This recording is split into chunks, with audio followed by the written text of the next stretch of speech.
Hello my dear students, आज के इस वीडियो में हम क्या पढ़ने वाले हैं तो इसकी चर्चा अभी हम 2 मिनट के बाद करेंगे। लेकिन उससे पहले हम ये बात करना चाहते हैं कि इसके पहले की जो वीडियो हमने बनाई उसमें सबसे पहले हमने क्या सीखा कि इंग्लिश अपने आप में एक लैंग्वेज है और लैंग्वेज की उत्पत्ति हमने किसको माना? साउंड को। साउंड से ही तो लैंग्वेज बनी है। फिर उसके बाद साउंड को जब हमने रिटन फॉर्मेशन दिया उसे हम लेटर कहते हैं। लेटर के ग्रुप को जब लेटर को आपस में मिलाया तो उनकी ग्रुप बनी और उस ग्रुप की कुछ मीनिंग बनी। क्या बनी? मीनिंग, मीनिंगफुल बना। तो उससे हम क्या कहते हैं? वर्ड। और यहाँ तक हमने देखा और वर्डों की अपने आप में क्या बनी? Parts of speech. और इसके पिछले वीडियो में हमने सीखा था क्या? Parts of speech. और पार्ट्स ऑफ स्पीच के बाद मैंने बात किया था नाउन की आइडेंटिफिकेशन ऑफ नाउन। पहले मैंने सीखा identification of parts of speech, उसके बाद मैंने सीखा आइडेंटिफिकेशन ऑफ नाउन। अब आप सोच रहे होंगे कि identification of parts of speech जब हो गया तो उसमें फिर नाउन की जरूरत क्या पड़ी? तो मैंने उसके जस्ट पहले वाली वीडियो में सीखा था identification noun parts of speech की मैंने आइडेंटिफिकेशन छोटे छोटे तौर पे मैंने सीखा। फिर अगले वीडियो में उसके मैंने क्या किया? नाउन के आइडेंटिफिकेशन को डीप में सीखा। फिर उसके आगे हमने सीखा कि नाउन है क्या, और अब यहाँ पे हम सीखने वाले हैं कुछ नाउन के एक्शन या फंक्शन बोल सकते हैं। तो नाउन के कुछ कार्य हैं जो नाउन सेंटेंस में जाने के बाद किस प्रकार से काम करते हैं। हर एक पार्ट्स ऑफ स्पीच के कुछ न कुछ काम हैं। तो नाउन क्या क्या काम कर सकते हैं उसके फंक्शंस की बात करेंगे। फिर इसके आगे कुछ फ्रेज के बारे में बात करेंगे। तो यहाँ पे हमने देखा कि नाउन क्या क्या कर सकते हैं। तो जैसे मैंने यहाँ लिखा एक सेंटेंस राम, आप ना एक काम कर सकते हैं, यहाँ पे function of a noun heading बना सकते हैं।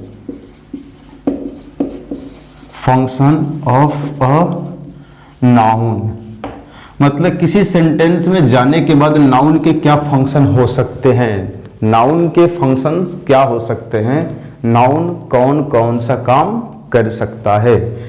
तो आइए इसको हम एक एग्जांपल से देखने का प्रयास करते हैं कि आखिरकार ये नाउन कौन सा काम कर सकता है। तो इसमें जो मैंने पहला एग्जांपल लिखने की कोशिश की वो क्या की, मैंने ये लिखने की कोशिश की कि राम लाइक्स सीता।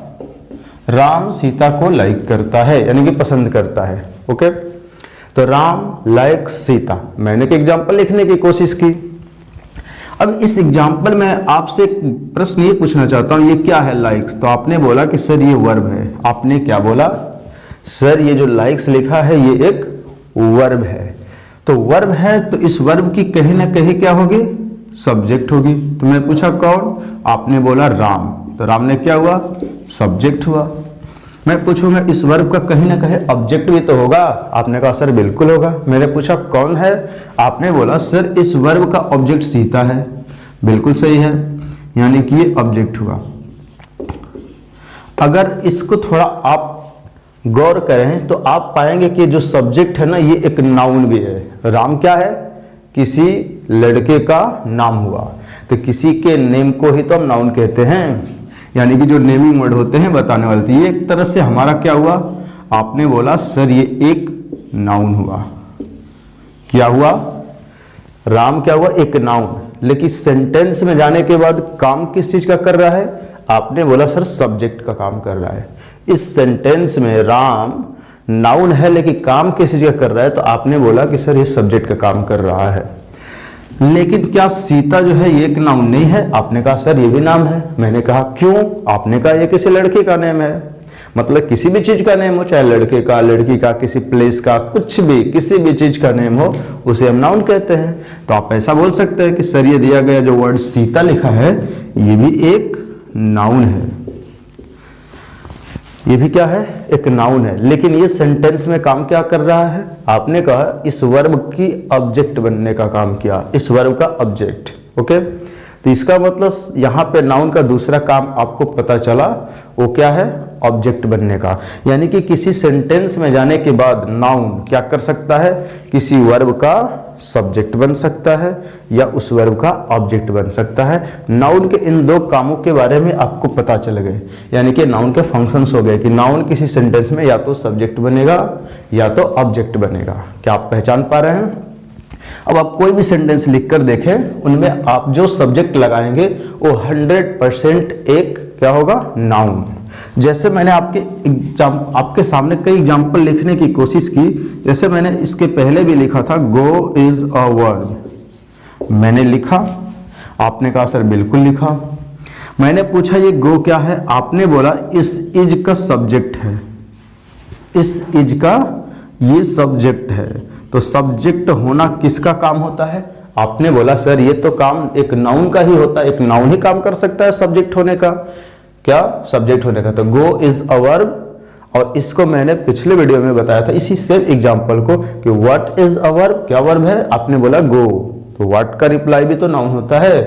और आप ऐसे भी समझ सकते हैं कि इस नाउन का काम सब्जेक्ट होने का है, ठीक है। यानी कि ये नाउन का दूसरा काम है सब्जेक्ट या ऑब्जेक्ट होना, ठीक है।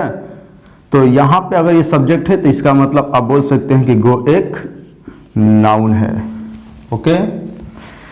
फिर अगर मैं बात करूंगा ही डज वर्क, वह काम करता है। तो वर्क क्या है? आपने बोला सर इस डज का ऑब्जेक्ट है, क्या है? ऑब्जेक्ट। तो ऑब्जेक्ट भी कौन बनता है? आपने बोला सर नाउन, यानी कि ये एक नाउन हो गया। क्या हो गया? नाउन। यहां से आपने क्या सीखा? नाउन के दो काम सीखे आप। पहला काम क्या कि किसी सेंटेंस में दिए गए वर्ब का सब्जेक्ट बन सकता है या किसी दिए गए सेंटेंस में उस वर्ब का वो ऑब्जेक्ट बन सकता है। तो ये नाउन के आपने दो काम सीखे। कितने काम? दो। अब आप पूछेंगे सर क्या नाउन के सिर्फ इतना ही काम है? मैंने कहा बिल्कुल नहीं, और भी इसके काम है। यानी कि नाउन किसी सेंटेंस में जाने के बाद कितने तरीके से काम करते हैं? 5 तरीके से। कितने तरीके से? 5, जिनमें आपने 2 कामों को उसके सीख लिए और 3 काम बचते हैं। चलिए आइए उसकी भी बात कर लेते हैं। लेकिन हाँ, ये कह सकते हैं कि ये 2 काम हमारे इंपॉर्टेंट है, बहुत ही ज़्यादा महत्वपूर्ण है, ज़्यादातर क्वेश्चंस इसी से आते हैं, और ये अगर आपको आएगा तो बाकी सब आप कर सकते हैं। तो यहाँ पे मैं क्या सिखाना चाह रहा हूँ? Function of a noun. Noun का फंक्शंस क्या है, कार्य क्या है, नाउन सेंटेंस में जाने के बाद कैसे कैसे काम करते हैं। तो आप बोलेंगे सर नाउन सेंटेंस में जाने के बाद कई तरीकों से काम करते हैं, जिनमें हमने 2 कामों को सीखा। तो नाउन किसी सेंटेंस में जाने के बाद यहाँ ऐसे हेडिंग बनाएंगे आप अपनी कॉपी में, और फिर लिखेंगे ये नाउन का पहला काम कि वो किसी सेंटेंस में जाने के बाद सब्जेक्ट का काम करेगा। दूसरा काम आपने सीखा कि ये किसी सेंटेंस में जाने के बाद ऑब्जेक्ट का काम करेगा। ये किसी सेंटेंस में जाने के बाद सब्जेक्ट का काम करेगा, और उसी मतलब और किसी भी सेंटेंस में जाने के बाद ऑब्जेक्ट का काम कर सकता है, ठीक है। अब देखते हैं इसके आगे फिर क्या कर सकता है नाउन, ठीक है। जैसे मैं लिखूंगा ही किल्ड अ बर्ड, उसने एक बर्ड को मारा। ये एक ऑब्जेक्ट हुआ। किससे मारा? विद अ गन, मतलब एक बंदूक से मारा। He killed a bird with a gun, उसने एक चिड़िया को एक बंदूक से मार दिया।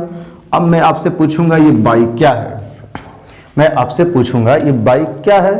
तो आप identification of parts of speech के जरिए आप बता सकते हैं कि ये बाई जो है लिखा हुआ एक प्रीपोजिशन है। ये लिखा हुआ जो बाई इस सेंटेंस में है ये एक प्रीपोजिशन के तौर पे यूज किया गया है, और प्रीपोजिशन के बाद जो आते हैं सेंटेंस में उसे हम उस प्रीपोजिशन का ऑब्जेक्ट कहते हैं। और ऑब्जेक्ट आप जानते हैं कि हमेशा कौन बनता है? आपने बोला सर नाउन बनता है। यानी कि ये जो नाउन है, मतलब ये जो गन है, ये एक नाउन है, ऐसा हम इसे कह सकते हैं।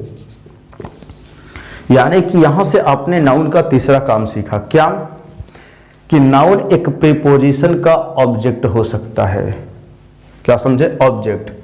तो ये जो ऑब्जेक्ट हो सकता है नाउन, लेकिन ऑब्जेक्ट इंग्लिश में 2 चीजों का होता है। किसका किसका होता है? एक प्रीपोजिशन का और दूसरा वर्ब का। यानी कि आपने सीखा नाउन का तीसरा काम, क्या कि नाउन के सेंटेंस में जाने के बाद सब्जेक्ट बनेगा, ऑब्जेक्ट बनेगा। ऑब्जेक्ट किसका? प्रीपोजिशन का या वर्ब का। तो इसको ना हम ऐसे अलग से बात कर लेते हैं कि ऑब्जेक्ट ऑफ अ वर्ब, ये किसी वर्ब का ऑब्जेक्ट बनेगा। और तीसरा मैंने यहां पे बात किया क्या कि ऑब्जेक्ट ऑफ अ प्रीपोजिशन, ये किसी प्रीपोजिशन का ऑब्जेक्ट बन सकता है।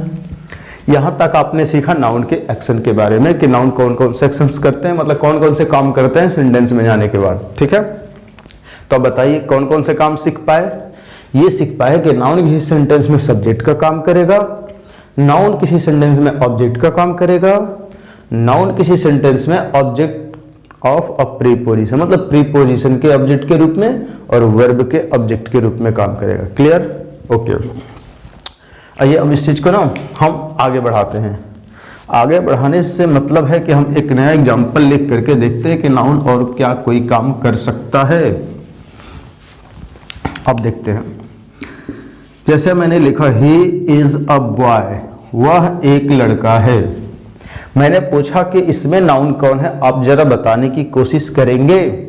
आपने बोला सर मुझे ऐसा लग रहा है कि ये जो बॉय है ये एक नाउन है। आपने क्या बोला कि सर मुझे ऐसा लग रहा है कि ये बॉय एक नाउन है। मैंने पूछा कैसे पता?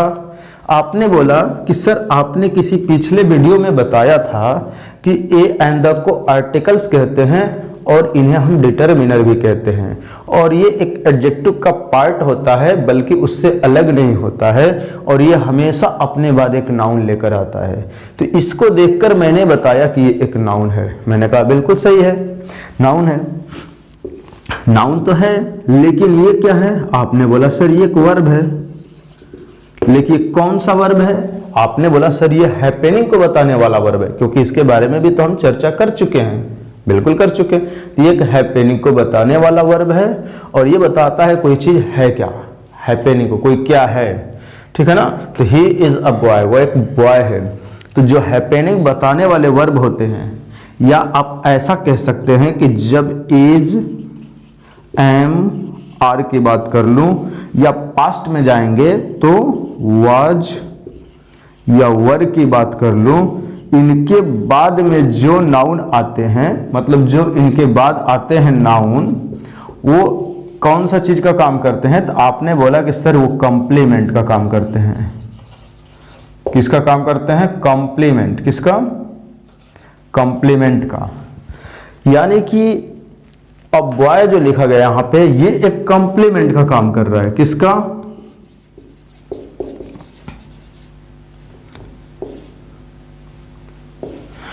ये कॉम्प्लीमेंट का काम कर रहे हैं। किस चीज का? कॉम्प्लीमेंट। कॉम्प्लीमेंट की हिंदी होती है पूरक, जो सेंटेंस की मीनिंग जाकर के क्या करे? कंप्लीट करे। मतलब सेंटेंस में जाने के बाद उस सब्जेक्ट या ऑब्जेक्ट की मीनिंग को कंप्लीट करता है, उसे हम कॉम्प्लीमेंट कहते हैं। और आप आगे चलकर सीखेंगे कि ये जो कॉम्प्लीमेंट भी होते हैं ना, कौन? कॉम्प्लीमेंट, ये दो प्रकार के हो जाते हैं। कितने प्रकार के? दो। मैं पूछूंगा कौन कौन, आप बोलेंगे। अगर जानते होंगे तो बोलेंगे, नहीं तो हमारे बताने के बाद अवश्य बोलिएगा। ठीक है? तो आप बोलेंगे कि सर एक होता है सब्जेक्टिव कॉम्प्लीमेंट। कौन सा कॉम्प्लीमेंट? Subjective complement. और जो दूसरा होता है उसे क्या कहते हैं? Objective complement. ओके? तो कॉम्प्लीमेंट सेंटेंस में जाने के बाद दो तरीके से काम करेंगे, मतलब दो तरीके से कॉम्प्लीमेंट बनते हैं, सब्जेक्टिव कॉम्प्लीमेंट और ऑब्जेक्टिव कॉम्प्लीमेंट। क्लियर? अब बात ये आती है कि किसे हम बोलेंगे सब्जेक्टिव कॉम्प्लीमेंट और किसे हम बोलेंगे ऑब्जेक्टिव कॉम्प्लीमेंट। तो देखिए, जो हमारा ये होगा क्या? इज, एम, आर, वाज, वर, इनके बाद जो नाउन आएंगे ना, वो नाउन 100% कॉम्प्लीमेंट का काम करेंगे। लेकिन कॉम्प्लीमेंट में कौन सा कॉम्प्लीमेंट? आपने बोला सब्जेक्टिव कॉम्प्लीमेंट। कौन सा कॉम्प्लीमेंट? Subjective complement. क्यों? क्योंकि उस सब्जेक्ट की मीनिंग को कंप्लीट करते हैं। अब कहेंगे सर ऐसे कैसे, जैसे मैं बोलूंगा ही इज अ बॉय, वह एक लड़का है। अब बताइए कि ये किसको कंप्लीट कर रहा है, ही कोई ना, जैसे ही इज अ बॉय, वह एक लड़का है, लड़का कौन है, ही, और ही क्या है, अपने आप में सब्जेक्ट, यानी कि बॉय सब्जेक्ट के लिए आया है। किसके लिए, इस सब्जेक्ट के लिए आया है, ही के लिए, और ही क्या है, सब्जेक्ट। तो जो सब्जेक्ट के लिए आए या सब्जेक्ट की मीनिंग को कंप्लीट करे उसे हम सब्जेक्ट टू कंप्लीमेंट कहते हैं। तो बोल सकते हैं अब बॉय को क्या, सब्जेक्ट टू कंप्लीमेंट, क्या बोल सकते हैं, सब्जेक्ट टू कंप्लीमेंट। ओके, लेकिन फिर आपके माइंड में ये आएगा कि सर तब ऑब्जेक्टिव कंप्लीमेंट किसे कहते हैं, अगर इसका भी एक एग्जांपल हो जाए तो मजा आ जाए। तो कर दूं, ये तो हो गया, क्लियर है कि इज एम आर के बाद जो आएंगे सब्जेक्टिव कंप्लीमेंट। अब बात करते हैं ऑब्जेक्टिव कंप्लीमेंट की, किसकी, ऑब्जेक्टिव कंप्लीमेंट की।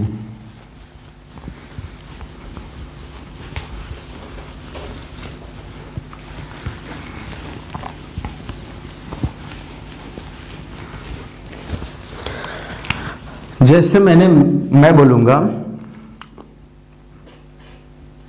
जैसे आ जाएगा दे मेड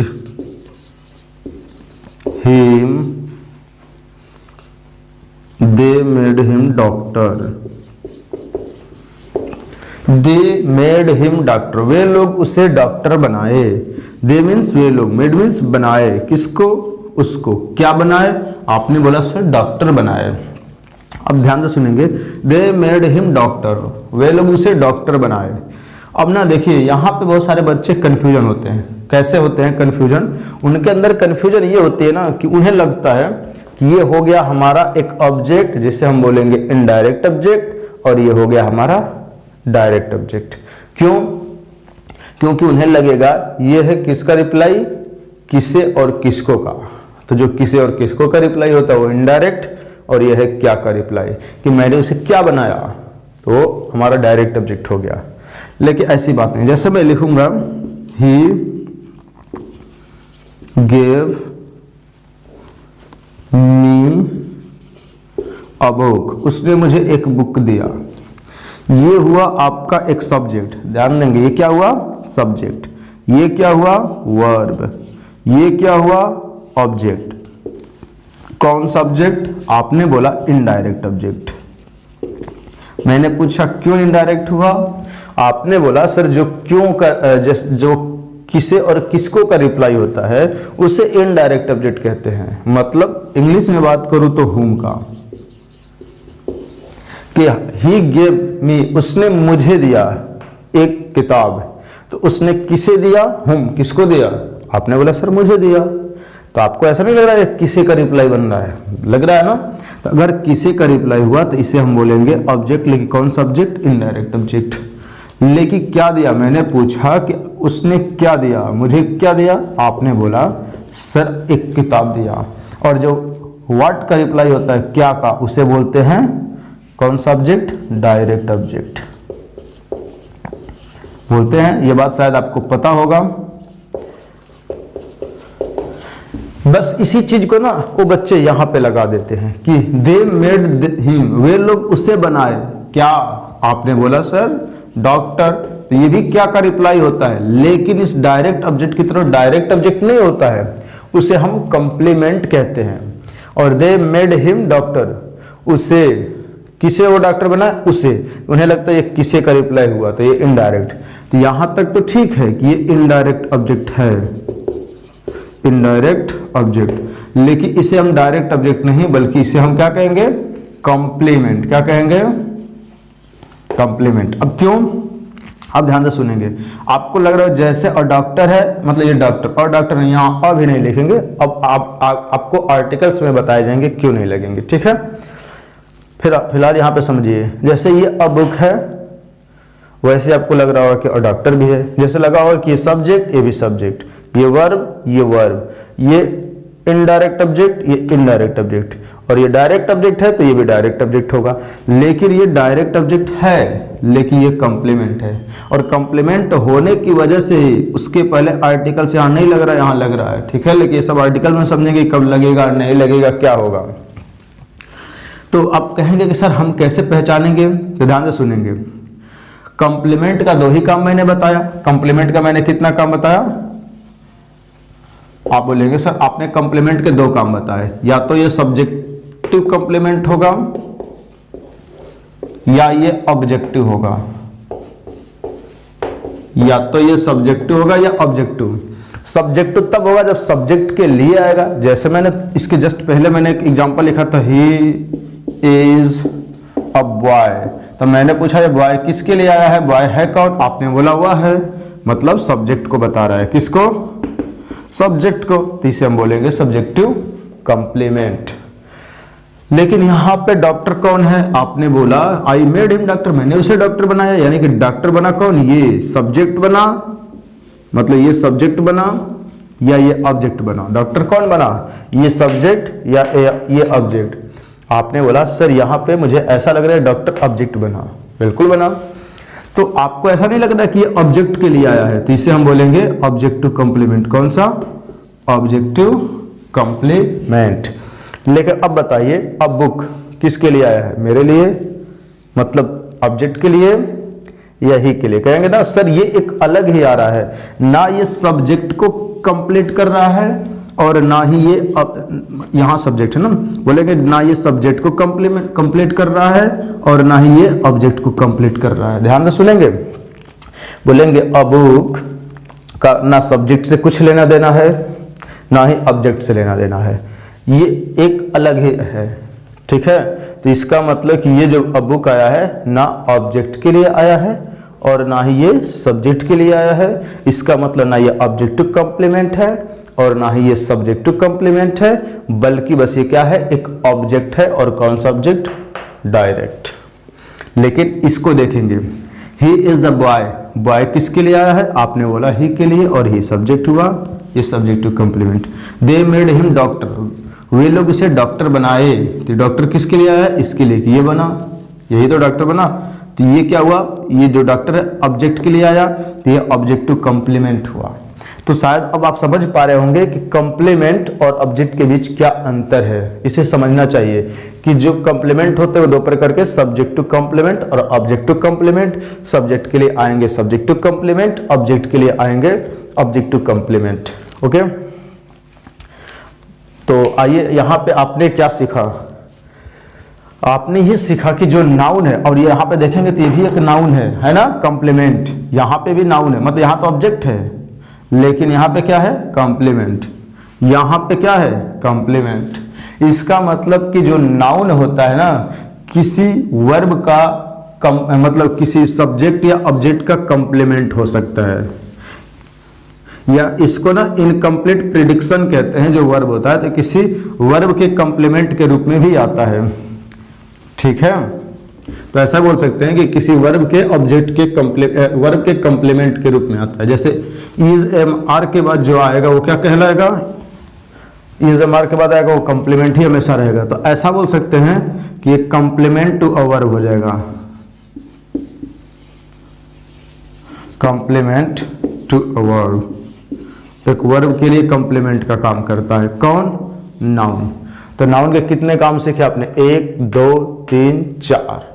एक और काम होता है जिसको यहां पे हम सीखेंगे। अब वो कौन सा काम होता है आइए देख लेते हैं उसको। जैसे मैंने बोला, क्या बोला? जैसे मैंने बोला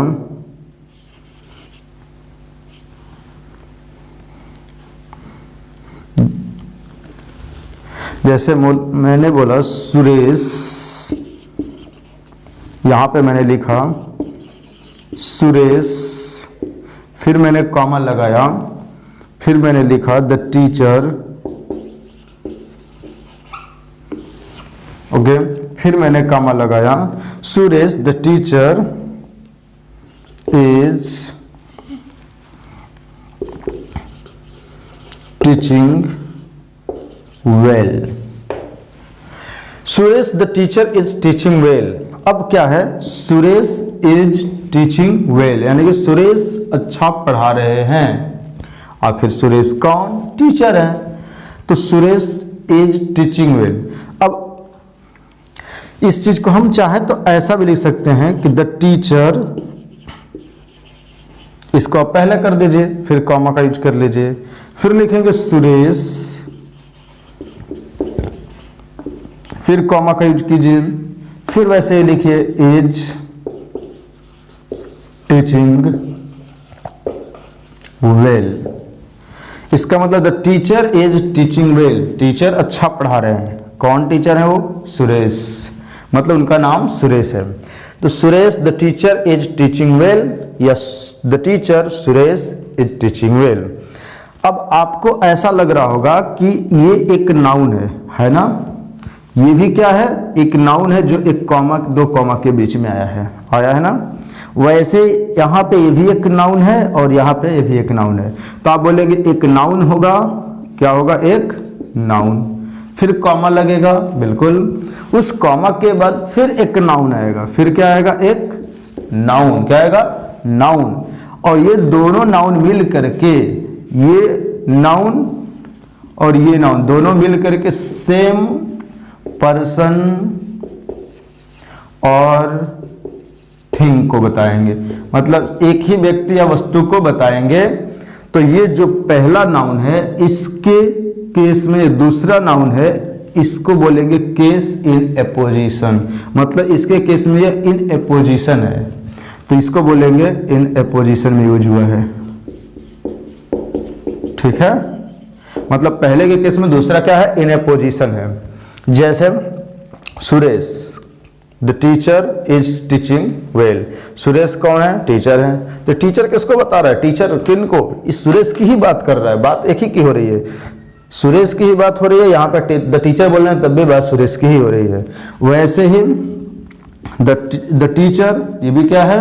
ये द टीचर, ये क्या है? ये भी एक नाउन है। और जो टीचर की बात कर रहा है, मतलब यहाँ पे टीचर की बात हो रही है, यहाँ पे सुरेश बोल रहे हैं, तो सुरेश भी उसी को दिखा रहा है जिसको ये टीचर दिखा रहा है। मतलब ये दोनों मिलकर के ये सेम पर्सन को दिखा रहे हैं कि सुरेश ही एक टीचर है, वो अच्छा पढ़ा रहे हैं। ठीक है, तो इस तरह के नाउन को हम बोलते हैं केस इन एपोजिशन। ठीक है, तो यहाँ पे आप ऐसा बोल सकते हैं ना कि नाउन के जो पांचवा काम है इन एपोजिशन के रूप में यूज होता है। किसके रूप में? इन एपोजिशन के रूप में। तब अगर आपसे कोई पूछे कि आपने क्या बताया नाउन के फंक्शन, कितने नाउन के फंक्शन होते हैं, तो आप बोलेंगे सर नाउन के 5 फंक्शन होते हैं। तो पहला क्या होता है?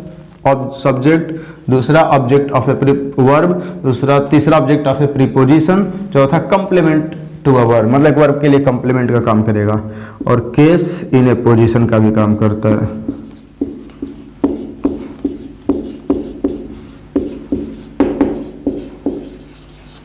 ओके, यानी कि ये जो 5 काम दिख रहे हैं, ये हमारा नाउन करता है किसी सेंटेंस में जाकर के, और इसके फंक्शन को आप पहचानेंगे, इसे हम बोलेंगे फंक्शन ऑफ ए नाउन, यानी कि नाउन के फंक्शन हो गए। ओके, अब इसको आप ना कॉपी में नोट कर लेंगे, इसके बाद मैं इसको यहाँ से हटाऊंगा, उसके बाद हम इसके अगले टॉपिक की बात करेंगे। अब इस पूछेंगे कि सर इसका अगला टॉपिक हो क्या सकता है, इसको इरेज करने के बाद जस्ट मैं बता रहा हूँ कि क्या हो सकता है। तो आइए इससे हम मिटाते हैं। अब इसको भी ना यहाँ से हम हटा देते हैं, क्योंकि आपने नाउन के फंक्शंस को देख लिया। आइए अब देखते हैं क्या। मैंने सबसे पहले आपको बताया कि इंग्लिश जो हम पढ़ते हैं ये अपने आप में है क्या। आपने बोला सर इंग्लिश को हम एक लैंग्वेज मानते हैं। मानते हैं, बिल्कुल, इंग्लिश, हिंदी, ये सब क्या है? लैंग्वेज है। तो आप बोलेंगे सर इंग्लिश अपने आप में एक लैंग्वेज है। मैंने कहा बिल्कुल। आप बोलेंगे कि सर ये जो लैंग्वेज है, लैंग्वेज की उत्पत्ति हम बेसिकली किसको मानते हैं? साउंड को। साउंड से ही तो हमारी लैंग्वेज बनी है। आप बताइए, साउंड से ही तो बनी है ना? कहेंगे बिल्कुल बनी है, क्योंकि जब हम कोई भी लैंग्वेज बोलते हैं तो अपने मुंह माउथ से क्या करते हैं? कोई ना कोई साउंड निकालते हैं, तो साउंड से लैंग्वेज बनी। अब आपको पता होगा कि साउंड को जब मैंने रिटन फॉर्मेशन दिया तो इन्हें हम लेटर्स कहने लग गए। क्या कहने लग गए? लेटर्स।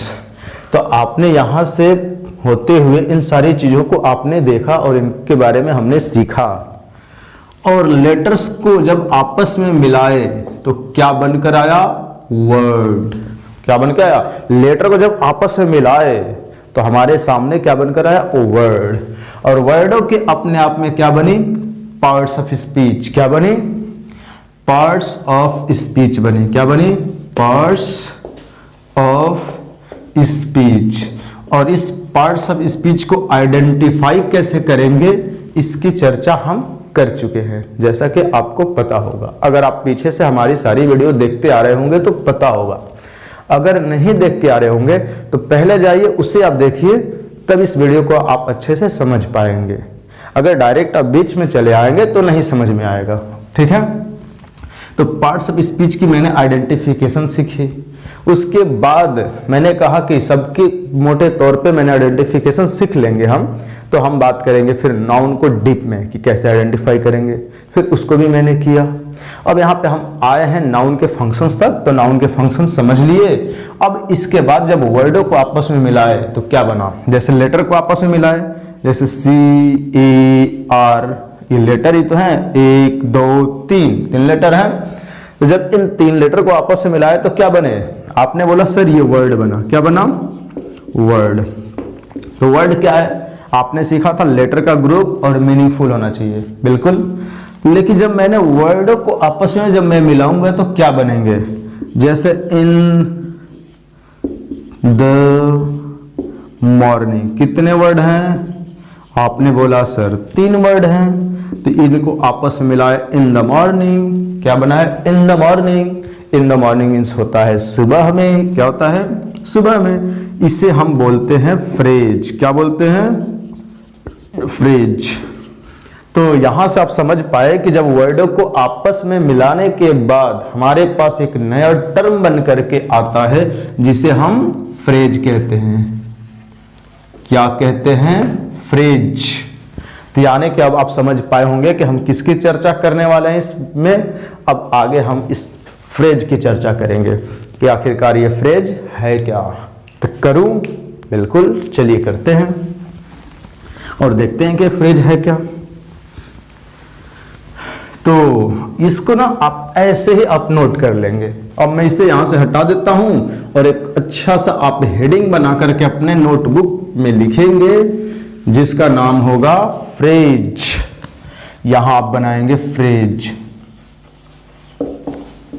क्या बनाएंगे, फ्रेज। अब पूछेंगे सर आखिरकार ये फ्रेज क्या होते हैं और हमें फ्रेज पढ़ने की क्या जरूरत है, हम तो नाउन पढ़ रहे हैं ना। देखिए, नाउन को छोटे तौर पर पढ़ेंगे तो कुछ नहीं है, एक दिन का काम है। लेकिन ये सब फ्रेज भी नाउन में यूज होंगे। अब कहेंगे सर कैसे, अभी थोड़ी देर बाद आपको दिखाएंगे कैसे। देखिए, आखिरकार ये फ्रेज है क्या, तो मैं इसको आपको पता है कि डिफाइन कर दे रहा हूं यहां। ठीक है,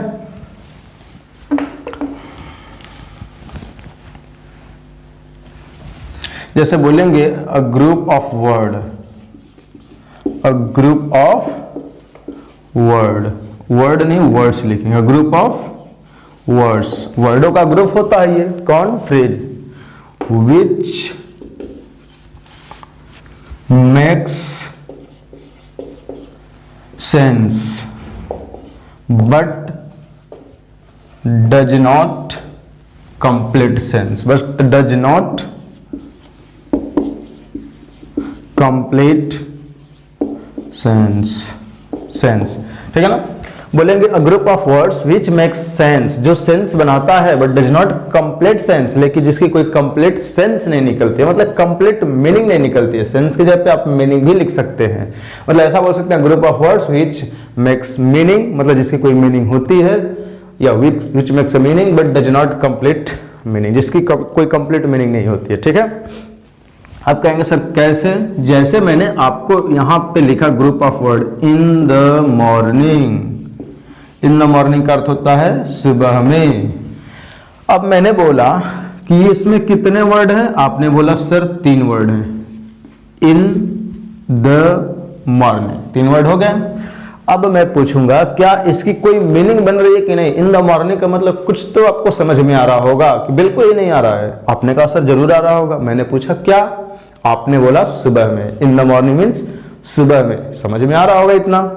तो वही चीज कह रहा है कि ये जो वर्डों का एक ग्रुप है ना, अरे इस बॉक्स में कितने वर्ड हैं? 3, 1 2 3। इसे हम अब वर्ड थोड़ी ना कहेंगे, इसे ग्रुप ऑफ वर्ड कहेंगे, और इसकी कुछ मीनिंग तो बन ही रही होगी, सेंस तो बना रहा है। तो ऐसा बताइए कि क्या इसका कोई सेंस बना? कहेंगे सर बिल्कुल कोई सेंस बना, क्योंकि इसका मतलब है सुबह में। लेकिन मैं कहूंगा क्या इसका कोई कंप्लीट सेंस बना? क्या इसका कोई कंप्लीट सेंस बन रहा है? तो कंप्लीट से मतलब कि जब मैं आ करके आपसे सिर्फ इतना कहूंगा इन द मॉर्निंग, क्या कहूंगा? इन द मॉर्निंग, सुबह में, तो आप सोचते रह जाएंगे सुबह में क्या। जैसे मैं आपसे कह दूंगा इन द मॉर्निंग, क्या कह दूंगा? इन द मॉर्निंग, तो आप समझ जाएंगे कि मैं क्या कहना चाह रहा हूं। आप कहेंगे नहीं सर, बस बोल देंगे सुबह में, तो हम क्या समझेंगे सुबह में? जैसे मान लीजिए मैंने आपसे कहा सुबह में, तो कहेंगे क्या सर सुबह में क्या? आखिर सुबह में करना क्या है? सुबह में क्या करना है? खाना खाना है, किसी को खिलाना है, किसी को पीटना है, कहीं जाना है, क्या करना है? आप पूरी बात समझ नहीं पाएंगे कि समझ लेंगे? तो बताइए, अगर मैंने बस इतना बोल दिया इन द मॉर्निंग, सुबह में, तो क्या आप समझा? कि सर हमने कुछ नहीं समझा, हल्का फुल्का कुछ तो समझा कि सुबह में कुछ करना है, लेकिन क्या करना है ये पूरी बात मैं नहीं समझ पा रहा हूं। इसका मतलब इसका कुछ सेंस तो बन रहा है, लेकिन कंप्लीट सेंस नहीं बन रहा है, ये कंप्लीट सेंस नहीं बन रहा है। इसी चीज को हम फ्रेज कहते हैं। क्या कहते हैं? फ्रेज। तो फ्रेज क्या है? वर्डों का ग्रुप है जो कुछ सेंस रखता है लेकिन कंप्लीट सेंस नहीं रखता है। यहां तक समझ में आए? बिल्कुल। अब इसके नीचे ना आप एक छोटा सा नोट बना करके एक चीज नोट कर लेंगे, मतलब नोट बना करके नोट कर लेंगे। ऐसे ऐसे आप नोट बनाएंगे और लिखेंगे a phrase has no subject. Phrase का कोई सब्जेक्ट नहीं होता है। इन द मॉर्निंग में क्या कोई सब्जेक्ट आपने लिखा? जैसे लिखा इन द मॉर्निंग, बताइए इसमें सब्जेक्ट कौन है? आपने कहा सर इसमें कोई सब्जेक्ट ही नहीं है। तो याद रखेंगे फ्रेज में कोई सब्जेक्ट नहीं होते हैं। It has no subject and no verb, और इसका कोई अपना वर्ब भी नहीं होता, या फाइनाइट वर्ब कह सकते हैं। इसमें कोई वर्ब दिख रहा है क्या इन द मॉर्निंग में? आपने कहा सर बिल्कुल आपने सही कहा, इसमें कोई सब्जेक्ट नहीं है। यहां लिखेंगे नो सब्जेक्ट, कहेंगे कोई वर्ब भी नहीं है, तो नो वर्ब। यानी कि ये फ्रेज तभी होगा कि जब ये वर्डों का ग्रुप हो और इसके पास कोई सब्जेक्ट नहीं होना चाहिए और कोई वर्ब भी नहीं होना चाहिए, और ये कुछ मीनिंग भी रखना चाहिए और कंप्लीट मीनिंग नहीं रखना चाहिए। इसे हम फ्रेज कहेंगे। तो फ्रेज क्या है? वही चीज है कि group of words which make sense but does not complete sense and it has no its subject and verb. ऐसा आगे कंप्लीट कर सकते हैं या नोट बनाकर यहाँ पे आप इसको अपने कॉपी में नोट कर सकते हैं। अब तो समझ पाए कि फ्रेज है क्या। जैसे मैं अब आपके सामने ना कुछ एग्जाम्पल लिखूंगा, उसमें आप बताने की कोशिश करेंगे, तो इससे मैं मिटा रहा हूं, ठीक है?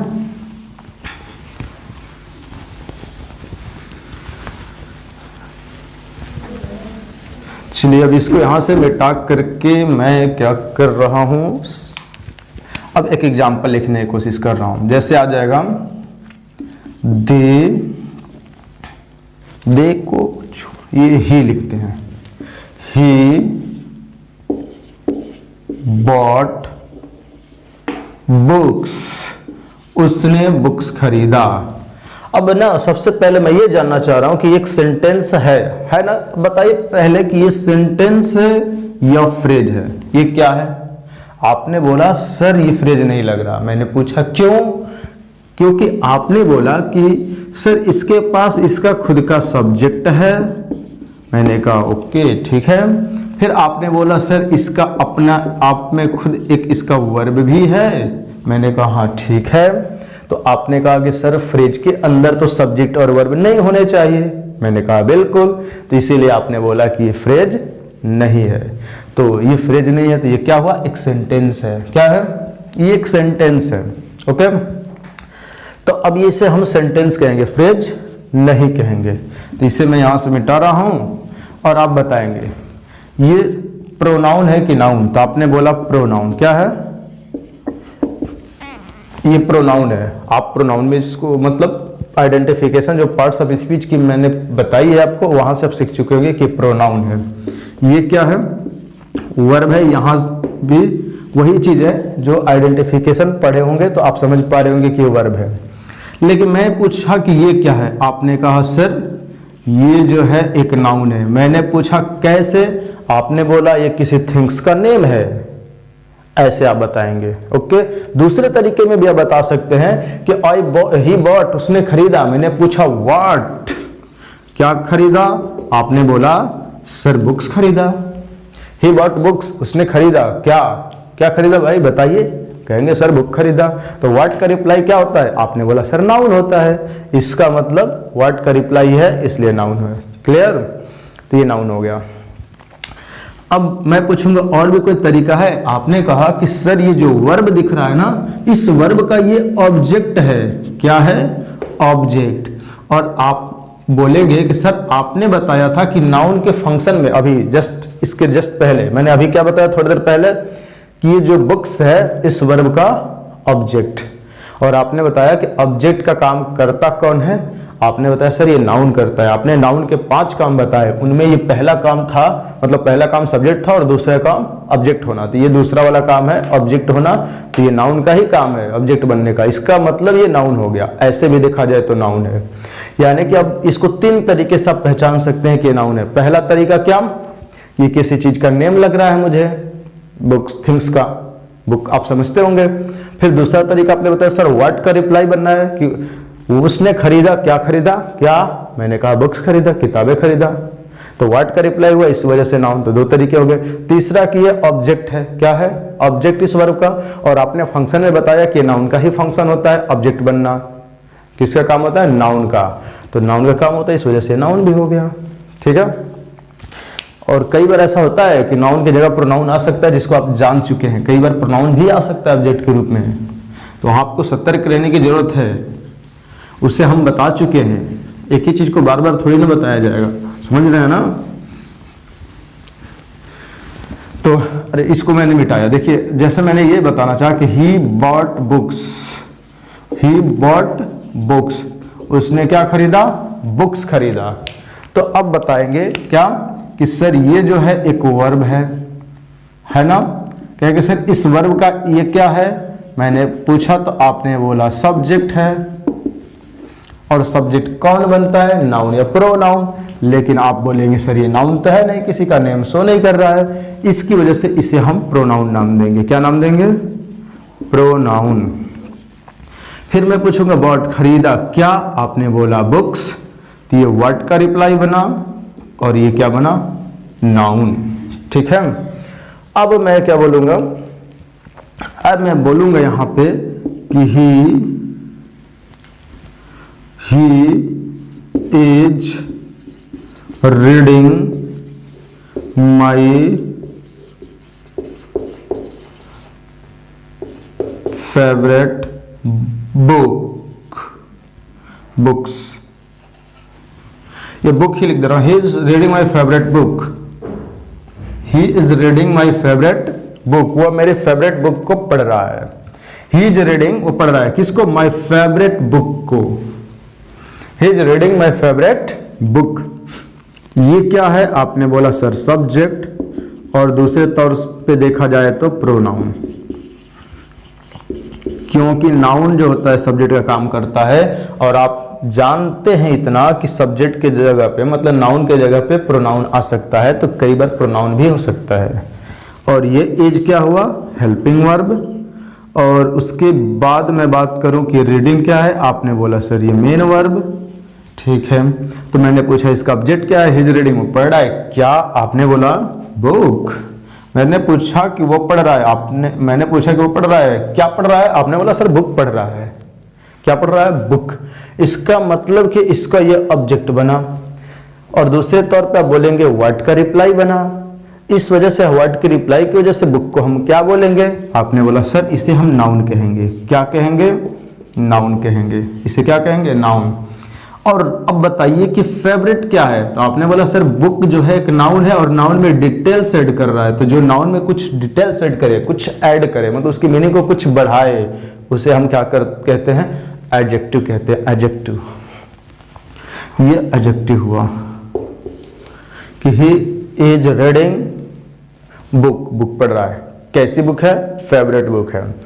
किसकी फेवरेट बुक? माई। और आपको मैंने बताया था कि ये जो माई है ना, ये भी अपने आप में एक पजेसिव एडजेक्टिव है। Possessive adjective. अब कोई भी एडजेक्टिव हो, पर है तो एडजेक्टिव ही ना। इसका मतलब इस बुक में दो एडजेक्टिव डिटेल सेट कर रहे हैं, फेवरेट, दूसरा माई, यानी कि माई फेवरेट बुक। अब बताइए, अब ना क्या समझ पाए कि बुक नाउन हुआ, फेवरेट क्या हुआ? एडजेक्टिव हुआ, ये भी क्या हुआ? एडजेक्टिव हुआ। अब ना ये जो नीचे थोड़ा सा गंदा गंदा सा दिख रहा है, इसे हम थोड़ा मिटा दे रहे हैं, ठीक है? आप नोट करना हो तो कर सकते हैं, ठीक है? तो इसको मैं मिटा रहा हूं यहां पे, क्योंकि यहां पे अब आपको कुछ और समझना है। क्या समझना है? समझना ये है कि ही इज रीडिंग, वो पढ़ रहा है। मैं पूछूंगा क्या पढ़ रहा है? आपने बोला माय फेवरेट बुक, यानी कि आप ऐसा देखेंगे ना कि कहेंगे सर ये ऐसा मुझे लग रहा है कि पूरा जो बॉक्स है ना, ये मिला करके भी व्हाट का रिप्लाई बन रहा है। जैसे वह पढ़ रहा है क्या? बुक, ये भी व्हाट का रिप्लाई है। और इसके अंदर, मतलब इसके अंदर व्हाट, ये क्या है? मतलब इस बॉक्स के अंदर मैं देखूंगा तो ये व्हाट का रिप्लाई है। लेकिन अगर इस पूरे बॉक्स को देख रहे हैं, ये भी व्हाट का रिप्लाई है कि ही इज रीडिंग, वो पढ़ रहा है क्या? आपने बोला माय फेवरेट बुक, मेरी फेवरेट बुक पढ़ रहा है। तो आपको ऐसा नहीं लग रहा है कि ये पूरा भी व्हाट का रिप्लाई है? लग रहा है नहीं? आपने बोला सर लग रहा है, बिल्कुल लग रहा होगा। तो जब व्हाट का रिप्लाई बना तो इसका मतलब ये भी एक नाउन बना। क्या बना? नाउन। लेकिन क्या ये एक वर्ड है जो नाउन का रिप्लाई बन रहा है? आपने कहा नहीं सर, इस पूरे बॉक्स के अंदर 3 वर्ड मिलकर के नाउन बन रहे हैं, नाउन का काम कर रहे हैं। तो अगर ये 3 वर्ड मिलकर के नाउन के काम कर रहे हैं तो इसी को, अब 3 वर्ड हो गए तो इसे एक वर्ड तो है नहीं, तो जब 3 वर्ड हो गया तो इसे हम ग्रुप ऑफ वर्ड कहेंगे। क्या कहेंगे? Group of word. और ध्यान से देखना, इस पूरे बॉक्स के अंदर ये जो ग्रुप ऑफ वर्ड हैं, क्या इनके अंदर कोई इसका सब्जेक्ट है? आपने कहा सर नहीं है ना। फिर क्या इसके अंदर, बॉक्स के अंदर, क्या इसका कोई वर्ब है? आपने कहा सर नहीं, वो भी नहीं दिख रहा। तो आपको थोड़ी थोड़ी याद आ रही होगी कि मैंने फ्रेज में बताया था कि ग्रुप ऑफ वर्ड हो, उनके अंदर उसका सब्जेक्ट नहीं हो और उसका वर्ब भी ना हो, तो उसे हम फ्रेज कहेंगे। तो क्या इस पूरे बॉक्स के अंदर जो 3 वर्ड दिख रहे हैं, इनके ऊपर बॉक्स लगा करके इसे हम बोल सकते हैं, मतलब इस पूरे बॉक्स को बोल सकते हैं कि ये एक फ्रेज है? आप कहेंगे बिल्कुल बोल सकते हैं, फ्रेज हुआ ना। लेकिन आपको ऐसा लग रहा है कि फ्रेज पूरा व्हाट का रिप्लाई बनना है कि ही इज रीडिंग, वो पढ़ रहा है व्हाट, क्या? आपने बोला क्या, मैंने पूछा क्या, आपने बोला माय फेवरेट बुक पढ़ रहा है। क्या पढ़ा है? My favourite book. इसका मतलब कि ये पूरा नाउन का काम कर रहा है, तो इस फ्रेज का नाम देंगे नाउन फ्रेज। क्या नाम देंगे? Noun phrase. He is reading my favourite book. समझ पाए? ऐसा ही बोल सकते हैं कि रीडिंग क्या है? एक वर्ब है, इस वर्ब का ये पूरा ऑब्जेक्ट है ना। और ऑब्जेक्ट कौन बनता है? आपने बोला सर नाउन बनता है। तो इसका मतलब कि पूरा तीनों वर्ड मिला करके ऑब्जेक्ट बना। तो ऑब्जेक्ट बनना काम किसका है? आपने बोला सर नाउन का है। नाउन के फंक्शन में सीखे हम, तो ये नाउन का फंक्शन हो गया माय फेवरेट बुक। तो इसका मतलब कि माय फेवरेट बुक ऑब्जेक्ट है, इसका मतलब ये नाउन का काम कर रहा है। और ये एक वर्ड नहीं है बल्कि एक ग्रुप ऑफ वर्ड है, इसलिए इस ग्रुप ऑफ वर्ड को हम फ्रेज कहेंगे। क्या कहेंगे? फ्रेज। कोई पूछेगा फ्रेज है क्या, तो आप बोलेंगे ग्रुप ऑफ वर्ड जिसके पास उसका खुद का सब्जेक्ट नहीं हो, खुद का वर्ब ना हो, ठीक है, उसे हम फ्रेज कहते हैं। लेकिन ये फ्रेज यहाँ पे काम नाउन का कर रहा है। किसका? नाउन का, इसलिए इसे हम नाउन फ्रेज कहेंगे। तब आप बोलेंगे कि सर ये नाउन फ्रेज भी हो सकता है। मैंने कहा हाँ, यानी कि नाउन एक वर्ड को भी बोल सकते हैं कि वो नाउन है, इस पूरे फ्रेज को भी बोल सकते हैं नाउन है। समझ रहे हैं? एक वर्ड भी नाउन हो सकता है, एक फ्रेज भी नाउन हो सकता है। अब आप समझ रहे होंगे कि इसीलिए हमको फ्रेज पढ़ाया जा रहा है। आ रही बातें समझ में? अब ना एक और एग्जांपल मैं आपको लिखूंगा।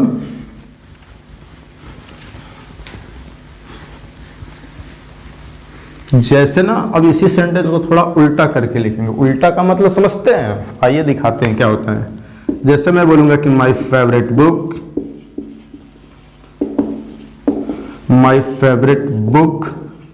वाज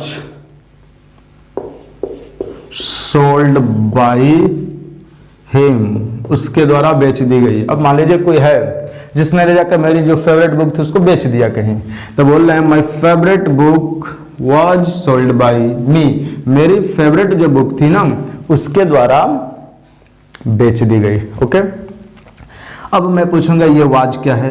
इतना तो आप बताने के लायक हो ही गए होंगे कि ये एक वर्ब है। क्या है? वर्ब है। कौन सा वर्ब है? हेल्पिंग वर्ब है। मैं पूछूंगा ये वर्ब है तो इसका कहीं ना कहीं सब्जेक्ट तो होता होगा। आप कहेंगे बिल्कुल होता है। मैं पूछूंगा कौन है? आपने कहा ये जो बॉक्स पूरा बना है ना यही है। इस बॉक्स के अंदर जो कुछ भी है वो इसका सब्जेक्ट है। मतलब ये जो चीज है वही बेच दी गई है। क्या बेच दी गई है? माई फेवरेट बुक। और ये रिप्लाई किसका बना? व्हाट का। यानी कि व्हाट का रिप्लाई ये हुआ कि माई favourite book was sold by him, मेरी फेवरेट बुक उसके द्वारा बेच दी गई है। तो इसका मतलब कि ये नाउन फ्रेज है। क्या है? Noun phrase. क्यों? क्योंकि यही यहां पे सब्जेक्ट का काम कर रहा है ना। इस वर्ब का क्या है? सब्जेक्ट। तो सब्जेक्ट बनता कौन है? आप बोलेंगे सर नाउन बनता है, तो नाउन का काम किया। व्हाट का रिप्लाई है। ऐसे भी आप समझ सकते हैं नाउन है तो ये नाउन हुआ, लेकिन एक वर्ड है। मैंने पूछा कि एक वर्ड है, आपने बोला नहीं सर इस बॉक्स के अंदर 3 वर्ड है। कितने वर्ड? आपने बोला सर 3 वर्ड है, 1 2 3। तो बोलेंगे सर अगर एक वर्ड होता तो इसे हम सिर्फ नाउन कहते। क्या कहते? नाउन। लेकिन आपने बोला सर ये 3 वर्ड है तो नाउन तो नहीं, इसे फ्रेज कहेंगे ना। मैं कहूंगा क्या कहेंगे? फ्रेज। और नाउन का भी काम कर रहा है तो इसे हम नाउन फ्रेज कह देंगे। सिंपल सी बात है। तो ये नाउन फ्रेज हो गया। और इसके पास अपना खुद का सब्जेक्ट नहीं है, खुद का वर्ब नहीं है। इस बॉक्स के अंदर ढूंढिए कहाँ है। ये खुद ही एक वर्ब का खुद ही सब्जेक्ट होता है या ऑब्जेक्ट होता है। मतलब नाउन फ्रेज खुद ही किसी सेंटेंस में वो सब्जेक्ट या ऑब्जेक्ट होता है किसी वर्ब का। उसके अंदर कोई सब्जेक्ट और वर्ब नहीं होते हैं। आप जैसा कि देख सकते हैं इसके अंदर। समझ रहे होंगे मेरी बात। तो क्या समझ पाए कि जो नाउन फ्रेज होते हैं किसी सेंटेंस में सब्जेक्ट या ऑब्जेक्ट का काम करते हैं। क्या काम करते हैं? सब्जेक्ट या ऑब्जेक्ट का। समझ रहे हैं? और भी काम कर सकते हैं। मतलब जो जो काम नाउन करता है वो काम एक फ्रेज भी कर सकता है। जैसे अभी मैं आपके सामने लिख रहा हूं ही को छोड़िए। जैसे मैं लिखूंगा Rama the son of Dasharath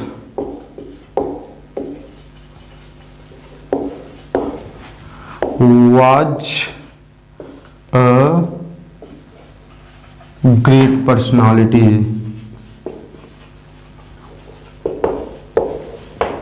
ठीक है, मैंने ऐसा लिखा।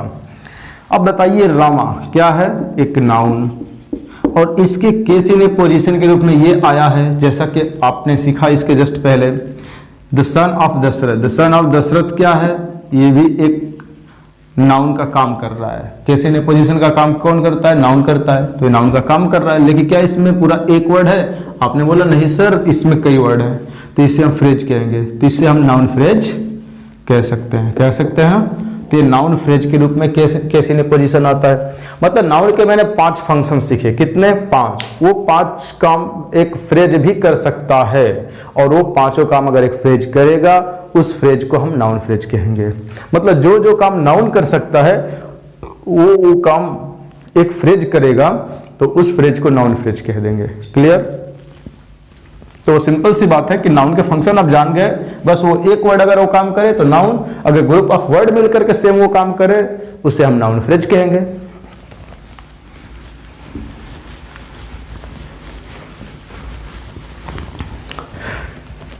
जैसे मैंने आपके सामने एक और सेंटेंस लिखने की कोशिश की। जैसे आ गया कि my brother is playing hockey. मान लीजिए ऐसे मैंने लिखा my brother is playing hockey. अब मैं पूछूंगा आपसे कि ये इज का सब्जेक्ट कहाँ है। आपने बोला कि इसका सब्जेक्ट ये है माई ब्रदर। मैं पूछूंगा ये सब्जेक्ट है तो काम किसका कर रहा है? आपने बोला सर नाउन का। अगर ये एक वर्ड होता तो इसे आप नाउन कह देते। सिंपल सी बात है। लेकिन क्या ये एक वर्ड है? तो आपने बोला सर नहीं इसमें 2 वर्ड है। कितने? 2। एक माई दूसरा ब्रदर। तो ये 2 वर्ड हो गए ना, तो 2 वर्ड हो गए, तो इसे हम तो अब नाउन कहेंगे नहीं, वर्ड तो कहेंगे नहीं, फ्रेज कहेंगे। क्या कहेंगे? वर्ड नहीं कहेंगे, फ्रेज कहेंगे, लेकिन नाउन कह सकते हैं। तब ये नाउन एक वर्ड भी हो सकता है, नाउन एक फ्रेज भी हो सकता है। तो ये नाउन है लेकिन एक वर्ड नहीं बल्कि नाउन फ्रेज है। क्या है? Noun phrase. मतलब वही नाउन का काम जो 5 काम आप सीखे, अगर एक वर्ड करे तो उसे नाउन, और ग्रुप ऑफ वर्ड मिलकर करें तो नाउन फ्रेज। जैसे यहाँ पे 2 वर्ड मिलकर ये काम कर रहे हैं तो नाउन फ्रेज। जैसे मैं लिखूंगा क्या, जैसे मैं लिखूंगा रेड कार, एक लाल कार, या बस रेड कार लाल कार, तो ये 2 वर्ड हो गए, तो इसे नाउन नहीं कहेंगे, मतलब वर्ड नहीं कहेंगे, इसे ग्रुप ऑफ वर्ड या फ्रेज कहेंगे। समझ रहे हैं? वही चीज मैं बताना चाह रहा हूं कि अगर एक वर्ड होता तो वो वर्ड कहलाता ना, ग्रुप ऑफ वर्ड हो गए तो फ्रेज, ये नाउन फ्रेज हो गए। तो नाउन फ्रेज किसी सेंटेंस में सब्जेक्ट का भी काम कर सकता है और ऑब्जेक्ट का भी काम कर सकता है, किसी ने पोजीशन का भी काम कर सकता है। समझ रहे हैं? यानी कि जो जो काम एक नाउन करता है वो काम एक नाउन फ्रेज करता है, मतलब एक फ्रेज करेगा उसे नाउन फ्रेज कहेंगे। तो आपने अभी तक क्या सीखा? इसके पहले आपने ये सीखा था कि जो एक वर्ड होता है ना, वर्डों के अपने आप में क्या बनते हैं? पार्ट्स ऑफ स्पीच बनते हैं, जिनमें एक पहला स्पीच देखे वो जो वर्ड है एक नाउन हो सकता है। मतलब इसको थोड़ा सा दूसरे टाइप में मैं लिख रहा चाह रहा हूँ, इसको नाउन के ऊपर लिखिए ऐसे कि जो आपने पढ़ा कि पार्ट्स ऑफ स्पीच जो होते हैं, जो नाउन पहला होता है, तो एक वर्ड को हम नाउन कहते हैं अगर वो 5 काम करने लग जाए। कौन कौन से काम? सब्जेक्ट का और ऑब्जेक्ट का, फिर कंप्लीमेंट का, और प्रीपोजिशन के ऑब्जेक्ट के रूप में, फिर केसी रिपोजिशन के रूप में, तो उसे हम वर्ड को नाउन कहेंगे। लेकिन अगर नाउन को देखा जाए तो एक फ्रेज भी नाउन हो सकता है, मतलब नाउन एक वर्ड भी हो सकता है, नाउन एक फ्रेज भी हो सकता है। और जब फ्रेज एक नाउन हो सकता है तो फ्रेज के भी अपने आप में टाइप्स बनने लग जाते हैं। क्या बन जाते हैं? टाइप्स। अब इसमें से जो नाउन फ्रेज हो सकता है तो उसे हम नाउन फ्रेज कहते हैं, नाउन फ्रेज। लेकिन हर फ्रेज नाउन फ्रेज हो जाए ये जरूरी नहीं है। तो जो दूसरे टाइप के फ्रेज आते हैं उनको क्या कहते हैं? तो अब उसको समझने के लिए ना आपको एक चीज समझना पड़ेगा। जैसे आएगा, जैसे मैं लिखूंगा Mohan, Mohan in the class, Mohan in the class सा मोहिनी, ऐसा मैंने लिखा। मोहन इन द क्लास सा मोहिनी, मोहन क्लास में, इन सा मतलब देखा किसको? मोहिनी को देखा। अब इसकी मीनिंग क्या है? मोहन इन द क्लास मतलब मोहन कहाँ है? क्लास में। तो इसका मतलब इन क्या है? आपने बोला सर ये एक प्रीपोजिशन है, तो इसका कहीं ना कहीं ऑब्जेक्ट आया होगा। मैंने पूछा कौन है, आपने बोला क्लास है। ओके ठीक है। इनके ऊपर बॉक्स लगाए, ये शुरू किससे हुआ? आपने बोला सर प्रीपोजिशन से। तो इस पूरे फ्रेज का नाम हम क्या देंगे? बोलेंगे सर ये प्रीपोजिशनल फ्रेज कहलाएंगे। और ये प्रीपोजिशन फ्रेज सेंटेंस में जाने के बाद 2 तरीके से काम करते हैं, एडजेक्टिव का और एडवर्ब का। ठीक है, इसको ना मैं ऊपर लिखता हूं थोड़ा सा अच्छे से।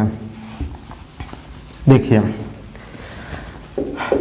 प्रीपोजिशन एक होगा सेंटेंस में, प्रीपोजिशन के बाद उसका एक ऑब्जेक्ट आएगा, सबके ऊपर एक बॉक्स लगाएंगे जिसको हम क्या कहेंगे? Prepositional phrase. प्रीपोजिशनल फ्रेज कहेंगे। और ये प्रीपोजिशनल फ्रेज सेंटेंस में जाते हैं तो 2 तरीके से काम करते हैं। मैं पूछूंगा कौन कौन सा, आप बताएंगे एडजेक्टिव का, किसका, और दूसरा काम एडवर्ब का भी करता है।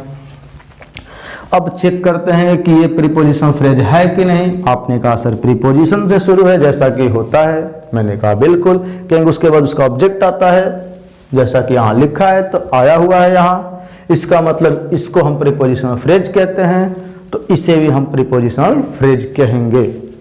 कहेंगे इसे प्रीपोजिशनल फ्रेज, तो यहाँ आप लिख सकते हैं। कि ये क्या हुआ, प्रीपोजिशनल फ्रेज, ये हुआ प्रीपोजिशनल फ्रेज। फिर आप बोलेंगे कि सेंटेंस में दो तरीके से काम करते हैं, एडजेक्टिव या एडवर्ब का। मैं कहूंगा ओके ठीक है। तो अब बताइए, आप बताएंगे कि ये किसका काम कर रहा है, मतलब एडजेक्टिव का या एडवर्ब का।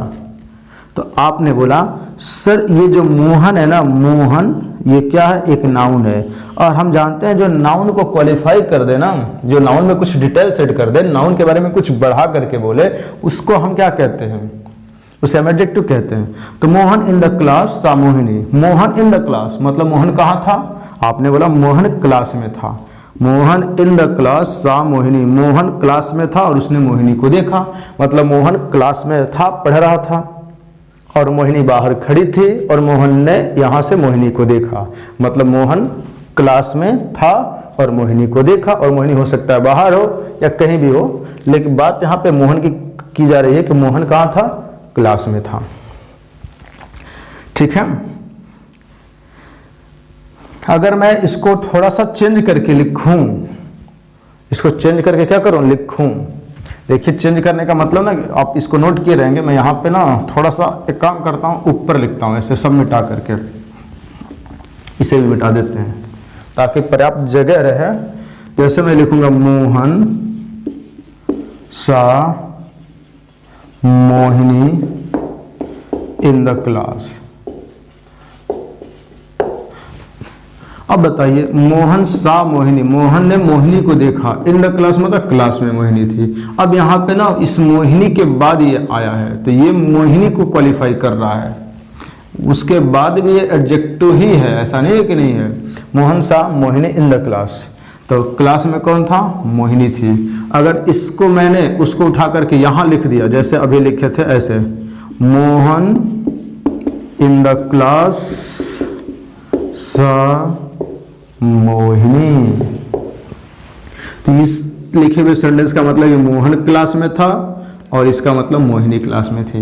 मतलब इस फ्रेज को अगर इसके प्लेस को चेंज कर दिया जा रहा है तो इसकी मीनिंग में भी अंतर आ जा रहा है। तो आगे हमें इसे भी सीखना है कि उसके प्लेस को हमें कैसे चेंज करना है। और ये एक तरह के प्रीपोजिशन फ्रेज है, इसको प्रीपोजिशन में डिटेल में सीखा जाएगा। ओके, हाँ, तो आपने एक चीज और नहीं ध्यान दिया, रुकिए सुनिए। जैसे मैंने लिखा मोहन इन द क्लास, ऐसा लिखा मैंने, ठीक है। अब इन द क्लास एक फ्रेज है, लेकिन ये मोहन में डिटेल सेट कर रहा है। मोहन जो है क्या है, आपने बोला सर ये एक नाउन है, और जो नाउन में डिटेल सेट कर दे उसे हम एडजेक्टिव कहते हैं। और ये एक वर्ड नहीं है कि सिर्फ एडजेक्टिव कहेंगे, ये ग्रुप ऑफ वर्ड मिलकर के एडजेक्टिव का काम कर रहा है, तो इसे हम एडजेक्टिव फ्रेज कहेंगे। यानी कि जो एक नाउन होता है ना, वो एक एडजेक्टिव का मतलब जो नाउन है, एक वर्ड भी हो सकता है, एक फ्रेज भी हो सकता है। और फ्रेज भी अपने आप में उसके टाइप्स हो जाते हैं। तो एक नाउन फ्रेज होता है और आपने यहाँ सीखा एडजेक्टिव फ्रेज भी होता है। तो मैं आपको ये बताना चाह रहा हूँ ना,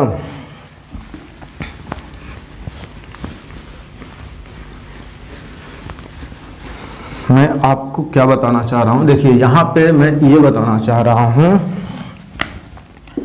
कि जो फ्रेज होता है ना, इसके भी अपने आप में टाइप्स होते हैं। सिंपल सी बात ऐसे समझिए कि फ्रेज के भी अपने आप में टाइप्स होते हैं। एक होता है नाउन फ्रेज और जो दूसरा होता है एडजेक्टिव फ्रेज, और जो तीसरे नंबर पे आता है जिसे हम बोलते हैं एडवर्ब फ्रेज। और ना ये एडवर्ब फ्रेज को हम बाद में बताएंगे, एडवर्ब टॉपिक में सीखेंगे। किसमें, एडवर्ब टॉपिक में। अभी यहां बताकर आपको मैं कंफ्यूजन नहीं करना चाहता। ओके, तो मैंने क्या सीखा कि जो नाउन है ना, एक वर्ड भी हो सकता है, ग्रुप ऑफ वर्ड भी मिलकर मतलब फ्रेज बनेंगे, और फ्रेज भी एक नाउन का काम कर सकता है।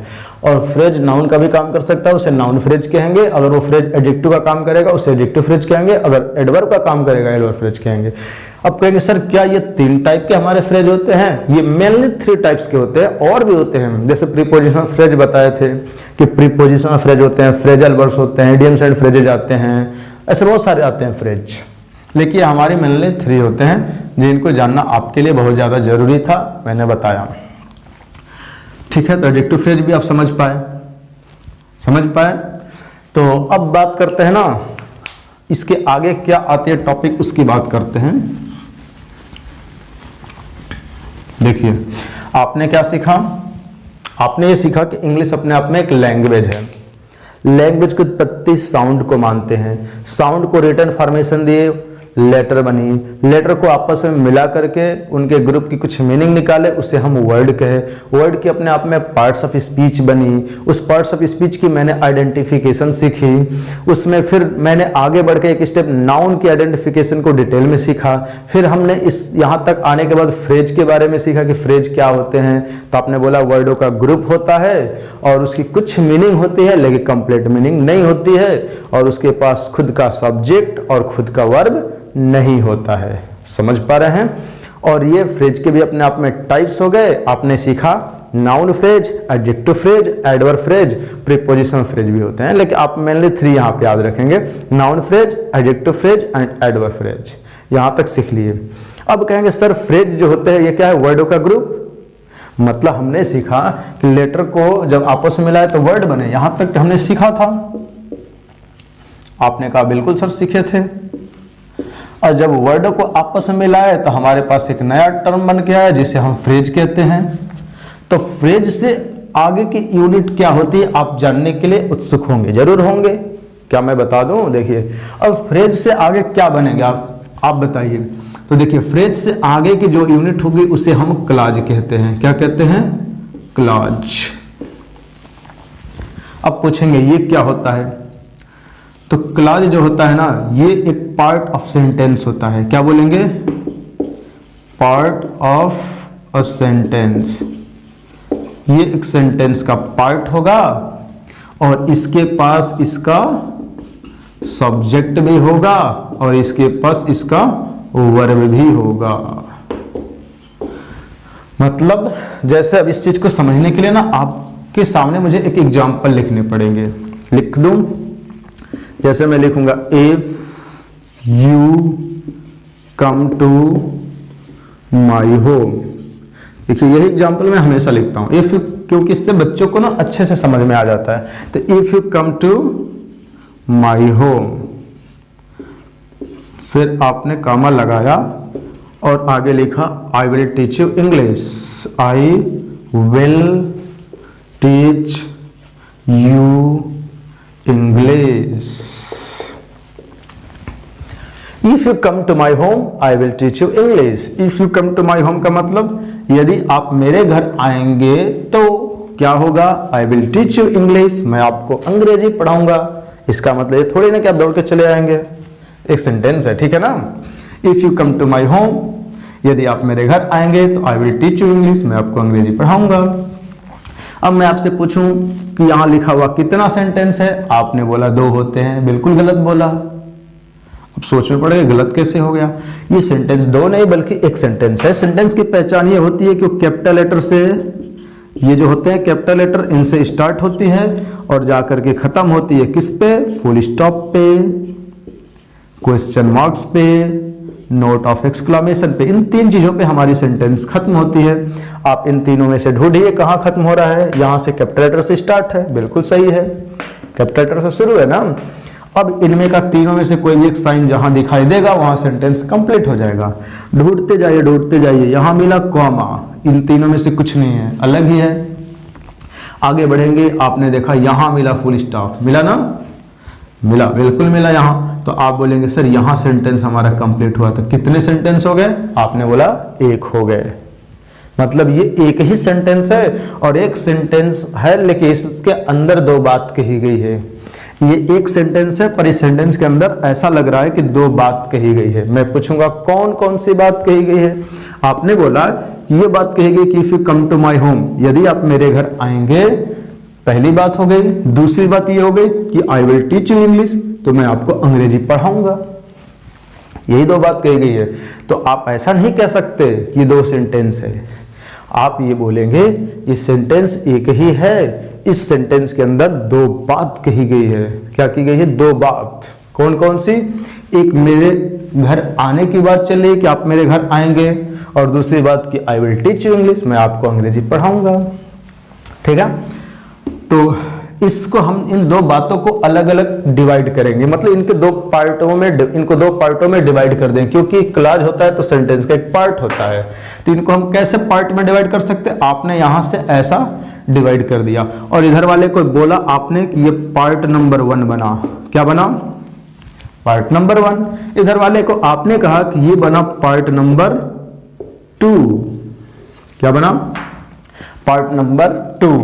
आपने बोला कि इधर वाला हो गया पार्ट नंबर 1 और इधर वाला हो गया पार्ट नंबर 2।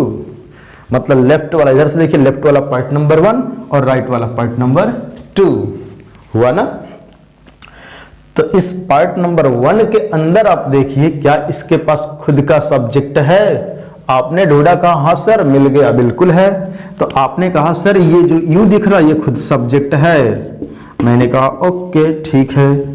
फिर मैंने कहा कि क्या इसमें वर्ब भी तो होना चाहिए ना? आपने कहा हाँ, तो वर्ब भी ढूंढिए कहाँ है? आपने कहा सर मिल गया, कम जो दिख रहा है ये एक वर्ब ही तो है।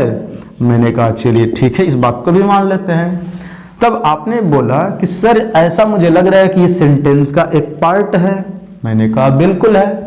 आपने फिर कहा सर इसके पास खुद का सब्जेक्ट है। मैंने कहा हाँ। आपने कहा सर इसके पास वर्ब भी है। मैंने कहा बिल्कुल। तो आपने कहा कि सर मुझे ऐसा लग रहा है कि यही एक क्लॉज है। मैं कहूँगा एकदम 100% है, क्योंकि क्लॉज ही एक सेंटेंस का पार्ट होता है और उसके पास खुद का एक सब्जेक्ट और वर्ब होता है इसके अंदर। फिर आपके माइंड में आ रहा होगा कि सर, कुछ बच्चों के माइंड में आ रहा, सबके नहीं। आपने कहा कि सर इसके बाद और भी तो कुछ आ गया है, इसका क्या करें? तो मैंने कब कहा कि सब्जेक्ट और वर्ब के अलावा कुछ और नहीं आना चाहिए? कभी कहा क्या मैंने बिल्कुल नहीं कहा। ये कंपल्सरी है कि सब्जेक्ट और वर्ब जरूर आए, पर इनके बाद और कुछ आ गया तो आ गया, अच्छी बात है, और भी अच्छी बात है। नहीं आया तो कोई बात नहीं, यहां तक तो कंपल्सरी है कि दोनों आए। मतलब क्लॉज के अंदर सब्जेक्ट और वर्ब जरूर आए, इनके अलावा और भी कुछ आ सकते हैं अगर आना चाहे तो। नहीं आएंगे कोई बात नहीं, आ गए तो अच्छी बात। इसका मतलब ये क्लॉज बना। तो बिल्कुल आपने ऐसे ही गौर किया दूसरे वाले पार्ट में, इधर वाले पार्ट में। तो कहा सर मुझे ऐसा लग रहा है कि ये भी एक सेंटेंस का पार्ट है। तो है ही है, पार्ट नंबर 2 लिखा ही गया है। फिर कहा सर मुझे ऐसा लग रहा है ना कि इसमें भी एक सब्जेक्ट है। मैंने कहा बिल्कुल है। कहेंगे सर इधर भी एक वर्ब है, ये जो है इसे हम हेल्पिंग वर्ब कहते हैं और इसे हम मेन वर्ब कहते हैं। दोनों को एक साथ मिलाकर देखा जाए तो हम कंपाउंड वर्ब कहते हैं। क्या? वर्ब कंपाउंड है, कंपाउंड वर्ब। लेकिन यहां पे फिलहाल हम इसे सिर्फ वर्ब कह के चल रहे हैं, ठीक है? तो वर्ब, ठीक है। तो आपने बोला कि सर इधर भी सेंटेंस का एक पार्ट है, उस पार्ट के अंदर खुद का एक सब्जेक्ट है और खुद का एक वर्ब है, यानी कि इस वाले पार्ट को भी हम बोलेंगे क्या? कि ये भी एक क्लॉज है। तो इसे भी हम बोल सकते हैं यह एक क्लॉज है, और इधर वाले पार्ट को भी कह सकते हैं कि यह भी एक क्लॉज है। ओके। तब आपने सीखा कि सर इसका मतलब एक सेंटेंस में 2 क्लॉज हो सकते हैं। बिल्कुल, एक सेंटेंस में 2 क्लॉज, 3 क्लॉज, कितना हो भी हो सकते हैं, ठीक है। तो आपने क्या सीखा कि क्लॉज है क्या? तो बोलेंगे सेंटेंस का एक पार्ट होता है जिसके अंदर एक सब्जेक्ट और एक वर्ब होता है। जैसे ये पूरा एक सेंटेंस है, इसका ये पार्ट है, इधर भी एक पार्ट है और इस पार्ट के अंदर सब्जेक्ट और वर्ब है, इसलिए इसे हम क्लॉज कह दिए और इसे भी क्लॉज कह दिए। क्लियर? अब इन क्लॉजों में भी ना अपने आप में इसके टाइप्स बनते हैं। आप पूछेंगे कौन कौन से? तो इसको थोड़ा सा मैं यहां से इरेज करके मैं बताने की कोशिश करूंगा। तो मिटा दें? बिल्कुल।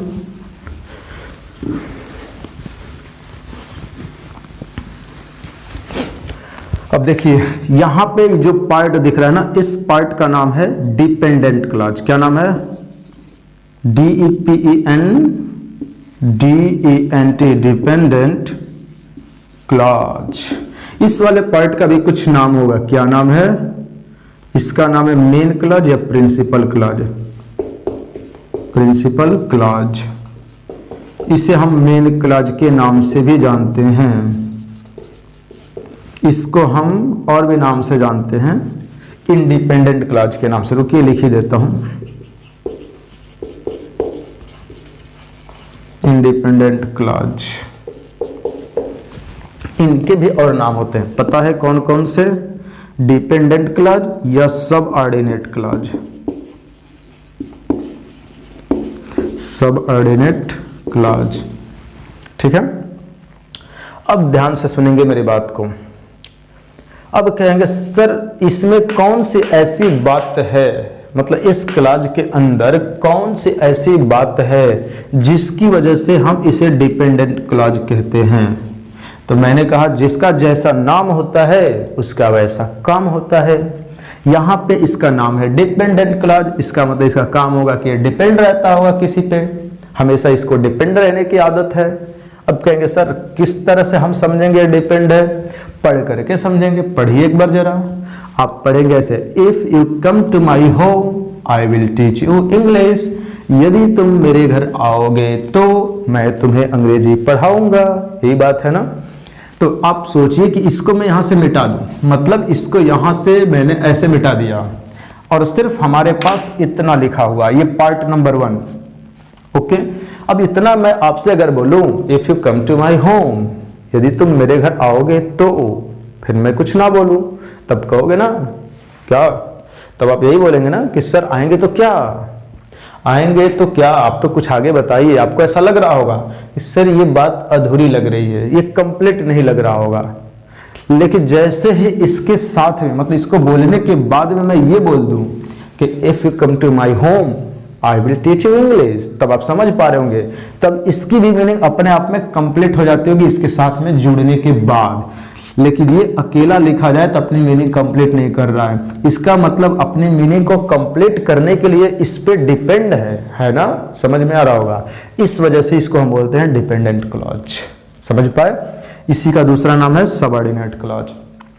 तो डिपेंडेंट क्लॉज क्या होते हैं, ऐसा क्लॉज जो अपनी मीनिंग खुद से कंप्लीट ना कर पाए, वो अपनी मीनिंग के लिए किसी अन्य क्लॉज पे डिपेंड हो, उसे हम बोलेंगे डिपेंडेंट क्लॉज। समझ में आया, बिल्कुल समझ में आया। तो बोलेंगे the clause which does not complete its meaning by itself is called subordinate clause और dependent clause. And what is principal clause, तो बोलेंगे वह क्लॉज जो अपनी मीनिंग के लिए किसी अन्य पर डिपेंड ना हो, इंडिपेंडेंट हो, मतलब स्वतंत्र है। मतलब ये बोलता है इससे कि तुम मेरे साथ आओ या ना आओ, मेरी मीनिंग अपने आप में कंप्लीट है। लेकिन ये बोलता है उससे क्या, कि अगर तुम नहीं आए तो मैं तो कुछ रहा ही नहीं, हमारी मीनिंग क्या रहेगी, अधूरी रह जाएगी, तुम्हारे बगैर मैं तो अधूरा ही रह जाऊंगा। और है भी, आप पढ़ के देख सकते हैं, लेकिन ये नहीं है। ठीक है, अब इसको आप हटाइए यहां से और सिर्फ आप इतना पार्ट पढ़िए, यहां से सिर्फ इतना पढ़िए। लिखा है आई विल टीच यू इंग्लिश। जैसे मैंने आपको कहा आई विल टीच यू इंग्लिश, मैं आपको अंग्रेजी पढ़ाऊंगा। आप समझ जाएंगे कि नहीं मेरी बात, आप कहेंगे अच्छी बात है सर, पढ़ाएंगे, पढ़ाइए, बिल्कुल अच्छी बात है, आई विल टीच यू इंग्लिश। तो क्या आपको ऐसा नहीं लग रहा है कि ये मीनिंग कंप्लीट कर पा रहा है, कहेंगे बिल्कुल लग रहा है। तो ऐसा क्लॉज जो अपनी मीनिंग खुद से कंप्लीट कर ले उसे बोलते हैं प्रिंसिपल क्लॉज। वो प्रिंसिपल इसमें का मेन, ठीक है, या मेन क्लॉज भी कहते हैं, मेन दिख रहे हैं, या इसको बोल देंगे इंडिपेंडेंट क्लॉज। क्यों, क्योंकि इंडिपेंडेंट है, स्वतंत्र है, अपनी मीनिंग के लिए किसी और पे डिपेंड नहीं है। तो जो जैसा होता है उसका वैसा नाम होता है।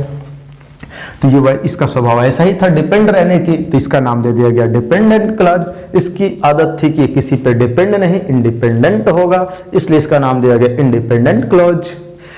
तो क्या समझे, क्लॉजों के अपने आप में दो टाइप्स हो गए, subordinate clause and principal clause. अब जो सबऑर्डिनेट क्लॉज होते हैं इनके भी अपने आप में टाइप्स होते हैं। क्या होते हैं टाइप्स, आप पूछेंगे सर कौन कौन से। मैंने बताया कि एक होता है नाउन क्लॉज। अब आप बोलेंगे नहीं सर यहाँ पे भी नाउन है, मैंने कहा बिल्कुल। कहेंगे सर ऐसा मुझे लग रहा है कि नाउन मेरा पीछा छोड़ने ही वाला नहीं है। लग रहा होगा ऐसा कि सर लग रहा है कि नाउन ना मेरा पीछा छोड़ेगा ही नहीं। मैंने तो बस जाना कि एक वर्ड नाउन होता है, लेकिन आज मुझे पता चला कि एक वर्ड नहीं एक फ्रेज भी नाउन हो सकता है। फिर आगे मुझे पता चला क्लॉज भी नाउन होता है।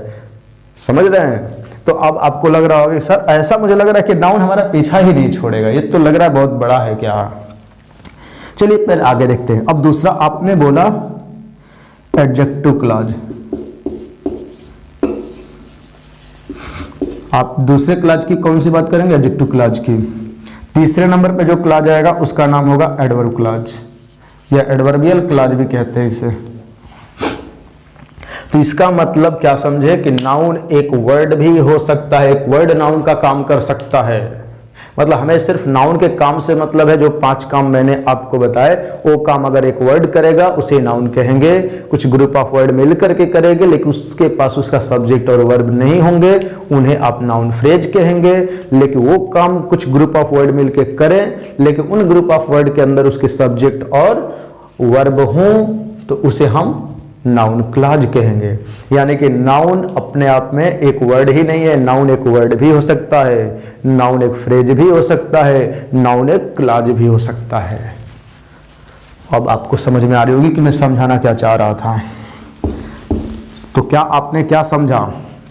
अभी तक जितनी बात मैंने बताई उनके अंदर आपने क्या सीखने की कोशिश की, बताइए जरा। आप कुछ बता नहीं रहे। अब चलिए मैं बताता हूं। देखिए, आपने सिर्फ ये सीखने की कोशिश की ना कि सर ये जो नाउन होता है ना, अगर नाउन को कहा जाता है एक वर्ड भी, अगर एक वर्ड वो 5 काम जो बताए थे वो काम करने लग जाए तो उसे हम उस वर्ड को नाउन कहेंगे। लेकिन अगर ग्रुप ऑफ वर्ड मिल करके मतलब फ्रेज मिल करके एक नाउन का काम करे तो नाउन एक फ्रेज भी हो सकता है, नाउन हो सकता है, एक क्लॉज भी हो जाए। अब कहेंगे सर क्लॉज के तौर पे नाउन का एक एग्जांपल हो जाता तो और ज्यादा मजा आ जाता। हो जाए? बिल्कुल। चलिए तैयार है ना, आइए देखते हैं। जैसे आई नो राम, राम लिख दो। आई नो राम, मैं राम को जानता हूं। अब बताएंगे इसमें नाउन कौन है। आप तो इसमें माहिर हो चुके हैं, मतलब एक्सपर्ट हो गए होंगे कि ये एक वर्ब है और वर्ब का जो ऑब्जेक्ट का काम करता है उसी को हम नाउन कहते हैं। ये नाउन के फंक्शन में हमने पढ़ा, ये इस वर्ब का ऑब्जेक्ट है जिसकी वजह से ये नाउन है। बिल्कुल बात सही है। लेकिन अगर मैं ऐसा लिखूं कि आई नो, मुझे पता है, मालूम है, मैं जानता हूं, क्या जानता हूं, यही कि हु ही इज, कि वह कौन है, मैं जानता हूं कि वह कौन है। तो आपने बोला सर ये वर्ब है, मैंने कहा बिल्कुल। आपने कहा सर इस वर्ब का ये सब्जेक्ट है, मैंने कहा बिल्कुल। तो फिर आपसे मैंने पूछा इसका इस वर्ब का ऑब्जेक्ट कहाँ है, तो आप बोल रहे होंगे सर ऐसा मुझे लग रहा है। क्या बोलेंगे? ऐसा मुझे लग रहा है कि ये जो पूरा ग्रुप ऑफ वर्ड है ना, यही इस वर्ब का ऑब्जेक्ट है, ऐसा आप बोलेंगे। तो मैं कहूँगा 100% सही आपने पकड़ा कि I know who he is. Who he is जो मैंने लिखा ये इस वर्ब का ऑब्जेक्ट है। तब फिर आप बोलेंगे अरे सर ऑब्जेक्ट बनना तो एक नाउन का काम होता है। मैंने कहा बिल्कुल है। तो कहेंगे क्या इस पूरे पार्ट को हम नाउन कह सकते हैं क्या? मैं कहूँगा 100% आप कह सकते हैं। लेकिन फिर आप देखेंगे क्या इसमें एक वर्ड है? नहीं, तो सिर्फ नाउन थोड़ी ना कहेंगे। अगर एक वर्ड होता, जैसे यहाँ एक वर्ड था, तो इसे आप नाउन कहेंगे। लेकिन यहाँ पे क्या एक वर्ड है? तो कहेंगे नहीं सर ये तो ग्रुप ऑफ वर्ड है, क्या इसे हम फ्रेज कहेंगे? मैं कहूँगा वो भी नहीं। पूछेंगे क्यों? क्योंकि इसके पास खुद का एक सब्जेक्ट है। ये क्या है? सब्जेक्ट है ना, ये सब्जेक्ट ही तो है। और ये इज क्या है? आपने बोला सर ये वर्ब है। इसका मतलब अब आपके दिमाग खुल गए होंगे क्या कि सर इस पार्ट के अंदर सब्जेक्ट और वर्ब है और ये पूरा यहां से यहां तक एक सेंटेंस है, और इतने की बात करूं तो एक पार्ट है, यानी कि सेंटेंस का एक पार्ट है, इसके अंदर एक सब्जेक्ट और एक वर्ब है, तो इसे हम क्लॉज कह सकते हैं। और ये काम बिल्कुल नाउन का कर रहा है, इस राम के जैसा। मतलब इस वर्ब का ये ऑब्जेक्ट बनने का काम कर रहा है, तो इस वर्ब का ये भी तो ऑब्जेक्ट है, ये पूरा तो नाउन का काम कर रहा है ना। कहेंगे बिल्कुल, इसका मतलब नाउन का काम कर रहा है तो नाउन हुआ, और साथ साथ में ये क्लॉज भी है, तो इसका मतलब ये नाउन क्लॉज हो गया। तो आपने समझा कि नाउन क्लॉज क्या है?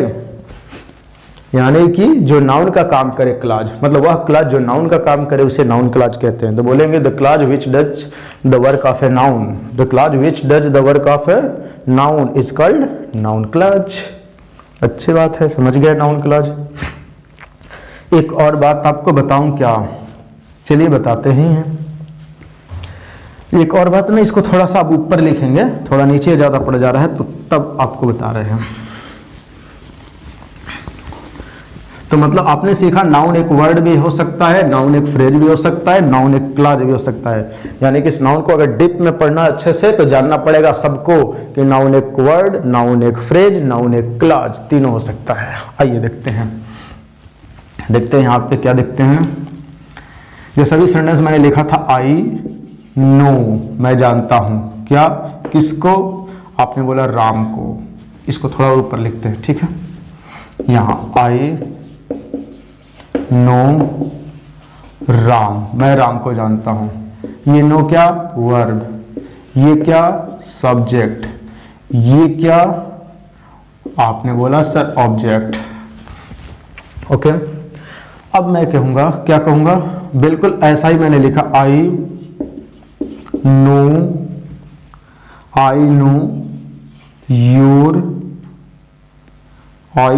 योर ब्रदर, मान लीजिए यही लिख दे रहा हूं, मैं तुम्हारे भाई को जानता हूं। फिर मैंने लिखा I know who he is. अब बताइए इस वर्ब का, ये जो वर्ब दिख रहा है, इस वर्ब का ऑब्जेक्ट कहाँ है? आपने बोला सर ये जो राम दिख रहा है यही है ना। इसका मतलब ये एक वर्ड है या ग्रुप ऑफ वर्ड है इस बॉक्स के अंदर? आपने कहा सर एक वर्ड है, तो क्या इसे हम बोलेंगे नाउन कहेंगे। फिर मैंने बोला आई नो योर ब्रदर, इस वर्ब का ऑब्जेक्ट कहाँ है? क्योंकि ये तो सब्जेक्ट है आई, इसमें कोई डाउट नहीं। तो आपने बोला सर इस वर्ब का ऑब्जेक्ट योर ब्रदर है, मैं जानता हूं, किसको? तुम्हारे भाई को, ठीक है ना। इसको जानता हूं, तुम्हारे भाई को। तो ये क्या हुआ, ऑब्जेक्ट बना। क्या बना, ऑब्जेक्ट, किसका? इस वर्ब का। आपने कहा सर ऑब्जेक्ट तो एक नाउन का काम होता है बनना, तो ये पूरा ग्रुप ऑफ वर्ड मिलकर नाउन बना। इस ग्रुप ऑफ वर्ड के अंदर, मतलब ग्रुप ऑफ वर्ड क्यों है? क्योंकि इसमें एक वर्ड नहीं है, दो वर्ड है, ठीक है।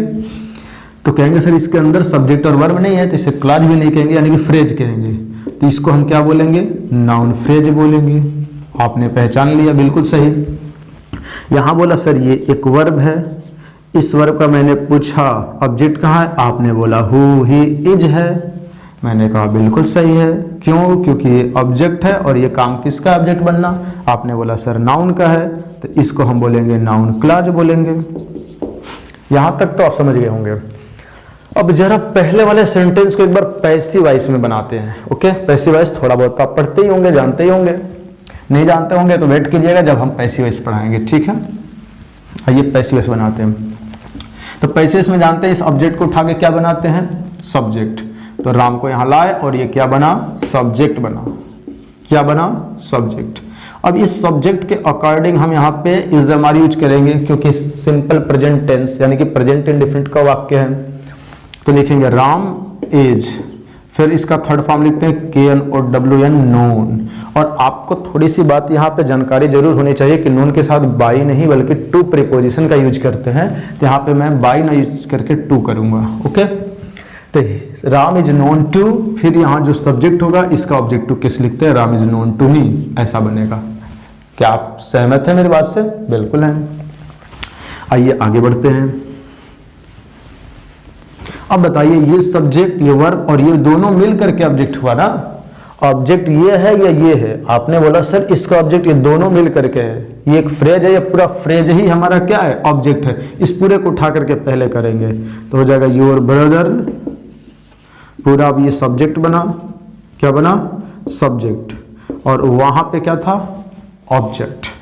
तब योर ब्रदर सब्जेक्ट बना, इसके हिसाब से इज एम आर लगाएंगे। तो योर ब्रदर एक बच्चन है ना, सिंगुलर नंबर है तो इज लगाएंगे।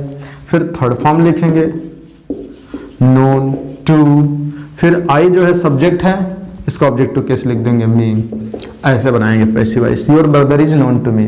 तो मैं पूछूंगा इसका पैसिव क्या बनाएंगे आप? तो आप बनाएंगे कैसे, ऐसे हु ही इज, ये पूरा ऑब्जेक्ट है, इसे उठा के आप सब्जेक्ट बनाएंगे, मतलब इसको उठा कर पहले लिखेंगे ऐसे हु ही इज, ये पूरा यहां आ गया। तो ये बना क्या, आपने बोला सर ये ऑब्जेक्ट था ना, तो अब ये सब्जेक्ट बन गया। मैं कहूंगा बिल्कुल बन गया। अब कहेंगे सर ये सब्जेक्ट बना, तो इसके बाद is am are passive voice में लगाते हैं, जैसा कि एक सब्जेक्ट है, इसके बाद मैंने इज लगाया, इसके बाद भी इज लगाएंगे, तो बनेगा इज बनेगा। अब आपको ऐसा नजर आ रहा होगा ना कि सर यहाँ पे ना मुझे ऐसा लग रहा है कि दो बार इज आ गया, ये दो बार इज गलत है क्या? मैं कहूँगा बिल्कुल नहीं। क्यों? क्योंकि ये जो ही है तो ही के लिए ये इज आया है, और ये इज पूरी इस क्लॉज के लिए आया है, जो ये क्लॉज है इसके लिए आया है। समझ रहे हैं? तो I know who he is, मतलब ऐसे बोलेंगे हु ही इज, फिर इज, फिर थर्ड फॉर्म लिखते हैं KNOW या नोन, नोन के साथ टू, फिर लिखेंगे मी। तो who he is, who he is, who he is, फिर इज नोन टू मी, ऐसे दो बार इज लिखेंगे, समझ रहे होंगे? तो दो बार इज लिख करके आप घबराइएगा नहीं कि सेंटेंस गलत हो गया क्या, ये सही है 100%। ओके, समझ पा रहे होंगे? तो यानी कि ये पूरा का पूरा क्या है, सब्जेक्ट है, और सब्जेक्ट बनना किसका काम है? आपने बोला सर ये नाउन का काम होता है, यानी कि ये पूरी क्लाज भी एक नाउन क्लाज हो गई। क्या हो गई? Noun clause. ऐसे अब एडजेक्टिव क्लाज भी होते हैं, तो कहेंगे सर एडजेक्टिव क्लाज आप कब बताएंगे? मैं एडजेक्टिव में बताऊंगा। यहां तक तो समझ रहे होंगे ना, इतना पहले आप नोट कर सकते हैं। अब फिर बात करेंगे किस चीज की? तो आप कहेंगे कि सर क्लाज के क्या इतना ही टाइप्स होते हैं? तो मैंने कहा कि क्लाज जो होते हैं, आपको मैंने बताया था कि क्लाज 3 प्रकार के होते हैं, noun clause, adjective clause, adverb clause. तब कहेंगे सर एडजेक्टिव क्लाज कब बताएंगे? ये एडजेक्टिव टॉपिक में बताएंगे। फिर पूछेंगे एडवर्ब क्लाज कब बताएंगे? तो वो एडवर्ब टॉपिक में बताएंगे। तो यहाँ पे हमने क्या सीखा? नाउन के बारे में सीखा कि नाउन एक वर्ड, सिंगल वर्ड भी हो सकता है, नाउन ग्रुप ऑफ वर्ड मिल करके नाउन का काम कर सकते हैं, ठीक है? तो ग्रुप ऑफ वर्ड मिल करके भी नाउन का काम कर सकते हैं, जिसे हम नाउन फ्रेज कहते हैं, और वो नाउन के 5 काम में से कोई भी एक काम कर सकता है। फिर ऐसा ही ग्रुप ऑफ वर्ड जिनके अंदर खुद का अपना सब्जेक्ट और वर्ब हो और उस सेंटेंस का एक पार्ट हो, उसे हम क्या बोलते हैं? क्लाज कहते हैं। तो वो एक नाउन क्लाज भी हो सकता है। एक चीज और बता दे रहा हूं, जैसे एक सेंटेंस मैंने लिखा था यहां, इफ मैंने लिखा था ना, if you come to my home, if you come to my home I will teach you English, I will teach you English, मैं आपको अंग्रेजी पढ़ाऊंगा। यदि आप मेरे घर आएंगे तो मैं आपको अंग्रेजी पढ़ाऊंगा। बिल्कुल। अब ध्यान देंगे, if you come to my home, ये एक क्लाज हुआ, बिल्कुल हुआ। अगर इसको मैं अलग यहां लिख दूं, if you come to my home, तो ये क्या बना? आपने बोला कि सर ये क्या बना? ये एक क्लाज बना, जिसे हम सबऑर्डिनेट क्लाज कहते हैं। अगर इसको उठा करके मैं यहां ला दूं, आई विल टीच यू इंग्लिश, ऐसा मैंने मान लीजिए मैंने लिख दिया, आई विल टीच यू इंग्लिश, मैं आपको अंग्रेजी पढ़ाऊंगा। अब बताइए, ये एक ही सेंटेंस में थे, तो इधर वाला एक पार्ट बन रहा था और इधर वाला भी पार्ट बन रहा था सेंटेंस के, लेकिन इसको मैं अलग लिख दिया। अब ये लिख दिया, इसके आगे पीछे कहीं भी कुछ नहीं है, ये सबको मैंने हटा दिया, सिर्फ इतना लिखा I will teach you English. मैं पूछूंगा क्या ये क्लाज है? आप बोलेंगे सर अभी एक सेंटेंस बन गया है। क्या? सेंटेंस। अब आगे के जो टॉपिक है ना, उसमें हम सेंटेंस को देखेंगे कि ये होता क्या है। ये सेंटेंस क्या है? क्यों? क्योंकि इसमें भी सब्जेक्ट है, वर्ब है, और ये मीनिंग अपने आप में क्या कर रहा है? कंप्लीट कर रहा है। क्या कर रहा है? कंप्लीट। यानी कि सेंटेंस मीनिंग कंप्लीट करता है, वर्डों का ग्रुप होता है, उसके पास खुद का सब्जेक्ट और वर्ब होता है, और वो मीनिंग कंप्लीट भी करता है। समझ रहे हैं? यानी कि जो प्रिंसिपल क्लाज होता है, अगर इसको क्लाज से बाहर निकाल दिया जाए सेंटेंस से, तो वो क्लाज नहीं, अब वो सेंटेंस बन जाता है। क्या बन जाता है? सेंटेंस। लेकिन जैसे इसको सबऑर्डिनेट क्लाज के साथ में जोड़ दिया जाता है, ये प्रिंसिपल क्लाज और ये सबऑर्डिनेट, लेकिन सबऑर्डिनेट क्लाज को बाहर निकालने के बाद ना ये कंप्लीट मीनिंग नहीं दे पाता है, ये कंप्लीट मीनिंग नहीं दे पाता है, इसलिए ये क्लाज ही रहता है, ये सेंटेंस नहीं है। इसे हम सेंटेंस नहीं कहेंगे। क्या ये सेंटेंस है? मतलब ऐसा कोई आपसे पूछेगा कि क्या ये सेंटेंस है, तो आप बोलेंगे नहीं, क्योंकि बाहर आया है लेकिन मीनिंग कंप्लीट नहीं कर रहा है। क्या ये एक सेंटेंस है? तो आप बोलेंगे कि हाँ सर है। इसका मतलब क्या? सेंटेंस क्या होते हैं? ये किसी दूसरे सेंटेंस के पार्ट नहीं होते, ये खुद एक सेंटेंस है, उस सेंटेंस का एक पार्ट होता है जो क्लाज होता है। तो यहाँ पे एक पार्ट के तौर पे यूज हुआ था, क्योंकि बड़ा सा सेंटेंस यहाँ से पूरा यहाँ तक था और ये छोटा सा ये पार्ट बना, लेकिन इसको उठा करके मैंने यहाँ लिख दिया, यहाँ। अब इसके आगे पीछे कुछ सेंटेंस ही नहीं है, किसी का पार्ट नहीं है, बल्कि खुद ही एक सेंटेंस बना। यानी कि जो प्रिंसिपल क्लाज होता है मीनिंग कंप्लीट करता है, लेकिन सबऑर्डिनेट क्लाज के साथ में जुड़ा होता है तो प्रिंसिपल क्लाज कहलाता है। लेकिन सबऑर्डिनेट क्लाज से एकदम बिल्कुल अलग हो जाए और एकदम स्वतंत्र रूप से कहीं उसका यूज कर लिया जाए तो वही प्रिंसिपल क्लॉज हमारा सेंटेंस होता है। तो आई होप कि आप समझ पा रहे होंगे मेरी बात। तो बस आज के लिए मैं सोच रहा हूँ इतना ही। आप इस वीडियो को देखते रहें, कहीं पे कोई डाउट हो तो कमेंट करना ना भूलें, कमेंट करके जरूर आप बताएं। आपके सारे कमेंट के डाउट को इस वीडियो में ध्यान रखा जाएगा और नेक्स्ट वीडियो में, आने वाली वीडियो में आपके सारे डाउट दूर कर दिए जाएंगे। ओके।